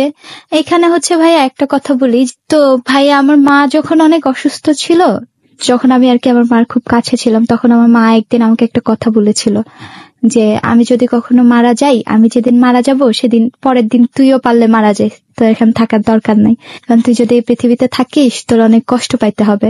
আসলে পৃথিবীতে যার মা থাকে না তার আসলে অনেক কষ্ট। তো মাঝে মাঝে মার এই কথাটা খুব মনে পড়ে, কিন্তু আমার মধ্যে কখনো এটা আসে নাই যে আমি এত কষ্ট করে এই পর্যন্ত আসছি, বাট আমার মধ্যে কখনো এটা কাজ করে নাই যে আমি মারা যাব, আমি আত্মহত্যা করব, বা কখনো আল্লাহর কাছে এই প্রেটাও কখনো করি নাই যে আল্লাহ তুমি আমাকে নিয়ে যাও, আমি বাঁচতে পারতেছি না, আমার অনেক কষ্ট হচ্ছে। এখন আমার আসলে ভাইয়া জীবনে একটাই স্বপ্ন যে এই পর্যন্ত যাই করছি, অবশ্য কখনো আমি এইটুকু বিশ্বাস আছে যে আমি কখনো কারো কোনো খারাপ করি নাই। রাইট। স্বপ্নের জায়গাতে যাওয়ার আগে একটু জানতে চাই, এরকম সিচুয়েশনে থাকলে অনেক সময় দেখি যে একটা মানুষ হয় ড্রাগ অ্যাডিক্ট হয়ে যায়, অথবা ধরো তুমি করে চলে আসছে বারবার, সেটা তুমি সকার স্টুডেন্ট বলি হয়তো বা হচ্ছে, সেটা যেটা হচ্ছে যে হয় না যে বিপথে চলে যাওয়ার একটা সুযোগ থাকে, বিশেষ করে মেয়েদেরকে তো বাধ্যই করা হয়, বিভিন্নভাবে বাধ্য করা হয়। তো এত প্রতিকূল অবস্থার থাকার পরেও আপনি সেই জায়গাটায় যাননি, যেভাবেই হোক না নিজেকে সেভ করেছেন, সৎ পথে রোজগার করছেন, সকাল 10টা থেকে শুরু করে রাত 10টা পর্যন্ত 12 ঘন্টা পরিশ্রম করে মাসে কিছু পয়সা পেতেন, ওই পয়সা দিয়ে হালাল রুজি করেছেন, যা পেয়েছেন খেয়েছেন নিজে রান্না করে, কখনো হয়তো খাবারও পাননি, হয়তো একবেলা দুবেলা অভুক্ত থেকেছেন, সে গল্প হয়তো বা এখানে আসেনি। তো এরপরও কি স্বপ্ন দেখা যায়? এরপরও মানুষ স্বপ্ন দেখে? আমি দেখি আসলে ভাই, হ্যাঁ এটা ঠিক, ইভেন্ট লাইনে কিন্তু অনেক ঘটনাই ঘটে।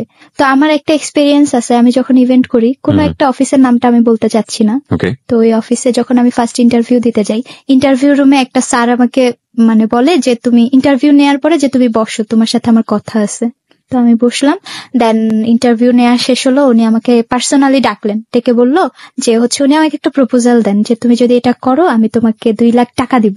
2 লক্ষ টাকা দিব? হ্যাঁ, যে তুমি লোভনীয় প্রপোজাল আপনার জন্য অবশ্যই। হ্যাঁ, যে 2 লাখ টাকা তো আসলে আমার জন্য অনেক কিছু। উনি হয়তো আমার গল্পটা জানেন না, কিন্তু উনি আমাকে প্রপোজ করছেন। তো তখন আমি জাস্ট ওনাকে একটা কথাই বললাম যে আসলে আমার এইভাবে টাকার দরকার নেই, আর আমি ওইরকম মেয়েও না। আমি যেভাবে আসছি, আপনার যদি আমাকে ভালো লাগে আপনার কাজটা আমাকে করতে দেন, আমি আপনার কাজটা যেভাবে করার দরকার আমার দিক থেকে আমি সেইভাবে আপনাকে ভালোভাবে করে দিয়ে যাবো। কাজটা হয়েছিল, কিন্তু আমি ওখানে যাইনি। আচ্ছা, কারণ আমার নিজের কাছে খারাপ লাগছে যে লোকটা আমাকে এইভাবে বলতে পারছে, আমি তার কাজটা করব, কাজের থাকা অবস্থায় যদি সে আমার কোনো স্টেপ নেয়, এই জন্য আমি ওইটা ভেবে আর যাইনি। আপনার যখন অসুখ হয়, মাঝখানে তো আরো আগে আসার কথা ছিল এই হ্যালো 892 আমি নিজে ফোন দিয়েছিলাম আসার জন্য, তো আপনি বলছিলেন যে ভাই আমি তো অসুস্থ, আমি আসতে পারছি না। এই অসুখের সময় কে থাকে পাশে? অসুখের সময় আসলে আমার পাশে কেউ থাকে না। সত্যি কথা বলতে এই সময়টাই আমার অনেক কষ্ট লাগে। আমি তখনই একটু আল্লাহকে বলি যে আমাকে একটু ধৈর্য দাও, আর কিছুই লাগবে না। কারণ অসুস্থ হলে দেখা যায় ভাই, আমি মাঝখানে কয়েকদিন হসপিটালে ভর্তি ছিলাম। তো যখন ভর্তি ছিলাম, ওই যে একটা ভাইয়ের সাথে আমার কথা হয় বললাম, উনি আমাকে সাপোর্ট দিছে। তো ওনার সাপোর্টে আমি ওই হসপিটালটা পার হয়ে আসছি। তো আসার পর এখন আবার আপনি যখন ফোন দিয়েছিলেন, তখন আমার আমি চাইছি যে আমি আসবো, আমি অনেক শক্তি সঞ্চয় করছি যে আমি যত অসুস্থই থাকি আমি যাব, কিন্তু একটা পর্যায়ে দেখলাম ভাই আমার একা পক্ষে সম্ভবই না আসা। তখন আমি আপনাকে বলছি যে আমি আসতে পারবো না। তো আমি টানা 4 দিন আমার জ্বরই ছিল। তো এখন সুস্থ হয়ে আমি আসছি। অসুস্থ সময় আসলে কেউ থাকে না। স্বপ্নের জায়গাতে আসতে চাই, যে স্বপ্ন কি দেখেন আসলে? এখন আমি আসলে একটা স্বপ্নই দেখি যে আমি আল্লাহ আমাকে এমন একটা জায়গায় দাঁড়া করাক, যেখানে আমি আসলে দাঁড়া করাই, সেটা যেটাই হোক ভালো, অবশ্যই ভালো হতে হবে, আমি খারাপ পথে যাব না। ভালো কোনো একটা দিক থেকে আমি আসলে, অনেক মানুষই তো কাজ করে, অনেক মেয়েরাই কাজ করে, অনেক মেয়েরাই অনেক পপুলার। তা আমি চাই যে আমি একটা জায়গায় দাঁড়াই যেখানে থেকে আমাকে সবাই চিনবে, যারা আমার সাথে যাই করছে, ভালো করছে খারাপ করছে, সবাই যেন ওই দিন আমাকে আবার নতুন করে চিনে, যে না এইটাই এখন আমার একটা স্বপ্ন, যে ওই দিন হয়তো সবাই আবার আমাকে দেখবে, জানবে, সবাই বলবে যে এই মেয়েটাই কি সেই মেয়েটা, যে ওই তো সে, মানে এইভাবে কেউ আমাকে চিনুক, আমাকে নিয়ে আবার সবাই এইভাবে মানে উঠুক, এটাই আমি চাই। মানে আমার স্বপ্নটা হচ্ছে এরকম। চমৎকার। ঈদের দিন, খুশির দিন, আনন্দের দিনগুলোতে কিভাবে কাটে? ঈদের দিন আসলে আমি বাসায় একাই থাকি। তো যখন ঈদের দিনটায় আমি বিকেলের দিকে একটু বের হয়ে দেখা যায় আমি পথ শিশু যারা থাকে ওদের সাথে যাই একটু সময় কাটাই। আবার ওই যে এতিমখানাটা আমি যেখানে ছিলাম ওই জায়গাটায় আমি যাই, ওদের সাথে যাই একটু কথা বলি, কারণ আমার তো ঘুরতে যাওয়ার মতো ওরকম টাইম নেই। আর এবার ঈদে ওরকম মার্কেট টার্কেটও করিনি, অসুস্থ ছিলাম। তো এটাই আমার করা হয়। আর আমি যে বাসায় থাকি সবাই চলে যায়, যার যার বাড়িতে চলে যায়, তা আমি একাই থাকি, আমার ওইভাবে সময় কাটানো হয় না। আর দেখা যায় আমি ওরকম ফ্রেন্ড সার্কেল নাই, আমি নিজে থেকেই কথা বলি না কারোর সাথে, যে ফ্রেন্ড সার্কেল কি লাভ, সবাই আসলে বিশ্বাসঘাতকতাই করে, কেউ এইভাবে বিশ্বাসের মর্যাদাটা রাখে না। এই জন্য আমিও কারোর সাথে মিশি না। আমার মনে হয় যে মিশবো তো ঝামেলা। মামা বাড়িতে কখনো যাওয়া হয় না? মামা বাড়িতে যাওয়া হয় না, বাট আমার মার কবরটা পর্যন্তই আমি যাই, কবরটা দেখে আবার চলে আসি যখন অনেক খারাপ লাগে। আমার মামার বাড়ি থেকে কবরস্থানটা অনেকটা দূর বলতে কবরস্থান থেকে যদি আমি হেঁটে যাই 40 থেকে 50 কদম হাঁটলে, কিন্তু আমি আমার মামার বাড়ি পর্যন্ত যাই না, আমি কবরস্থানটায় যাই, ওখানে গিয়ে কিছুক্ষণ বসে থাকি, ওখান থেকেই আবার ব্যাক করি। আমি কিছু বোকার মতো প্রশ্ন করতে ইচ্ছে করছে, মানে ওর জায়গাটায় আমি গল্প শুনতে শুনতে নিজেকে চিন্তা করছিলাম। আমার এখন এরকম হয় যে আমি যখন বাড়িতে যাই কিংবা আমি হঠাৎ করে ঘুমোচ্ছি, বাজে একটা স্বপ্ন দেখেছি, এবং তখনই মনে পড়ে যে মার কাছে গিয়ে একটু ঘুমাই। মার কাছে গেলে হয়তো থাকে না বাচ্চাদের যেটা হয় শিশু সুলভ যে আচরণটা, যে ভয়টা পাচ্ছি সে ভয়টা হয়তো পাবো না। অনেকবারই হয় যখন সেন্স ফিরে আসে তখন মনে হয় না আমি তো অনেক বড় হয়ে গেছি, এখন এসব কি চিন্তা করছি। তো আপনার কখনো এরকম হয় যে রাতের বেলা যখন দেখা গেল হঠাৎ করে ঘুম আসছে না বা কোনো একটা দুঃস্বপ্ন দেখেছেন, তখন মনে হয় না যে কাউকে গিয়ে একটু কারো কাছে শেল্টার নেওয়া দরকার, কাউকে একটু নিজের কথাগুলো বলার দরকার, সে বাবাই হোক বা মাই হোক, ওই সময়টাতে কি ফিল করেন? আমার মধ্যে আসলে এটা কাজ করে, আর আমি যে কোনো পরিস্থিতিতেই পড়ি আমার মা কথাটা খুব বেশি মনে পড়ে, কিন্তু আমি কখনো আমার স্টোরিগুলা কাউকে বলি না, খুব কম মানুষই জানে, খুব কম। আমি কখনোই আমার ঘটনা কাউকে বলি না, অভ্যাস হয়ে গেছে, মানে ছোটবেলা থেকে ওইভাবে পাইনি তো, যে আমি ভয় পাইছি আমি দৌড়ায় যায় কাউকে বলছি, বা আমার একটা জিনিস ইচ্ছে হয়েছে কাউকে বলছি, ওইভাবে তো বড় হইনি, ওইভাবে কাউকে পাশে পাইওনি, এই জন্য এই অভ্যাসটা এখন আর। শেষ একটা প্রশ্ন করে আজকের অনুষ্ঠানটা শেষ করব। যারা আপনার বয়সী আছে, 21 বছর বয়স, 22 বছর বা 18 বছরের বয়স, যারা অতি সহজেই জীবনে অনেক বেশি পরিমাণে পেসিমিস্টিক হয়ে যায়, লাইক ফ্রাস্ট্রেটেড হয়ে যায়, ড্রাগের দিকে চলে যায়, অন্যায় চলে যায়, বিপথে কুপথে চলে যায়, ইভেন সুইসাইড পর্যন্ত করে, এদের জন্য আপনার কি বলার আছে? আসলে এদের সবার উদ্দেশ্যে আমি একটা কথাই বলতে চাই, হ্যাঁ জীবনে কষ্ট থাকবে, আনন্দও থাকবে, কিন্তু আমরা যখন আনন্দটা করি, কষ্টে পড়লে আমাদের মনে হয় যে আনন্দের সময়টা অনেক খুব কম ছিল, কষ্টটাই হয়তো বেশি। আসলে ধৈর্য ধরতে হবে।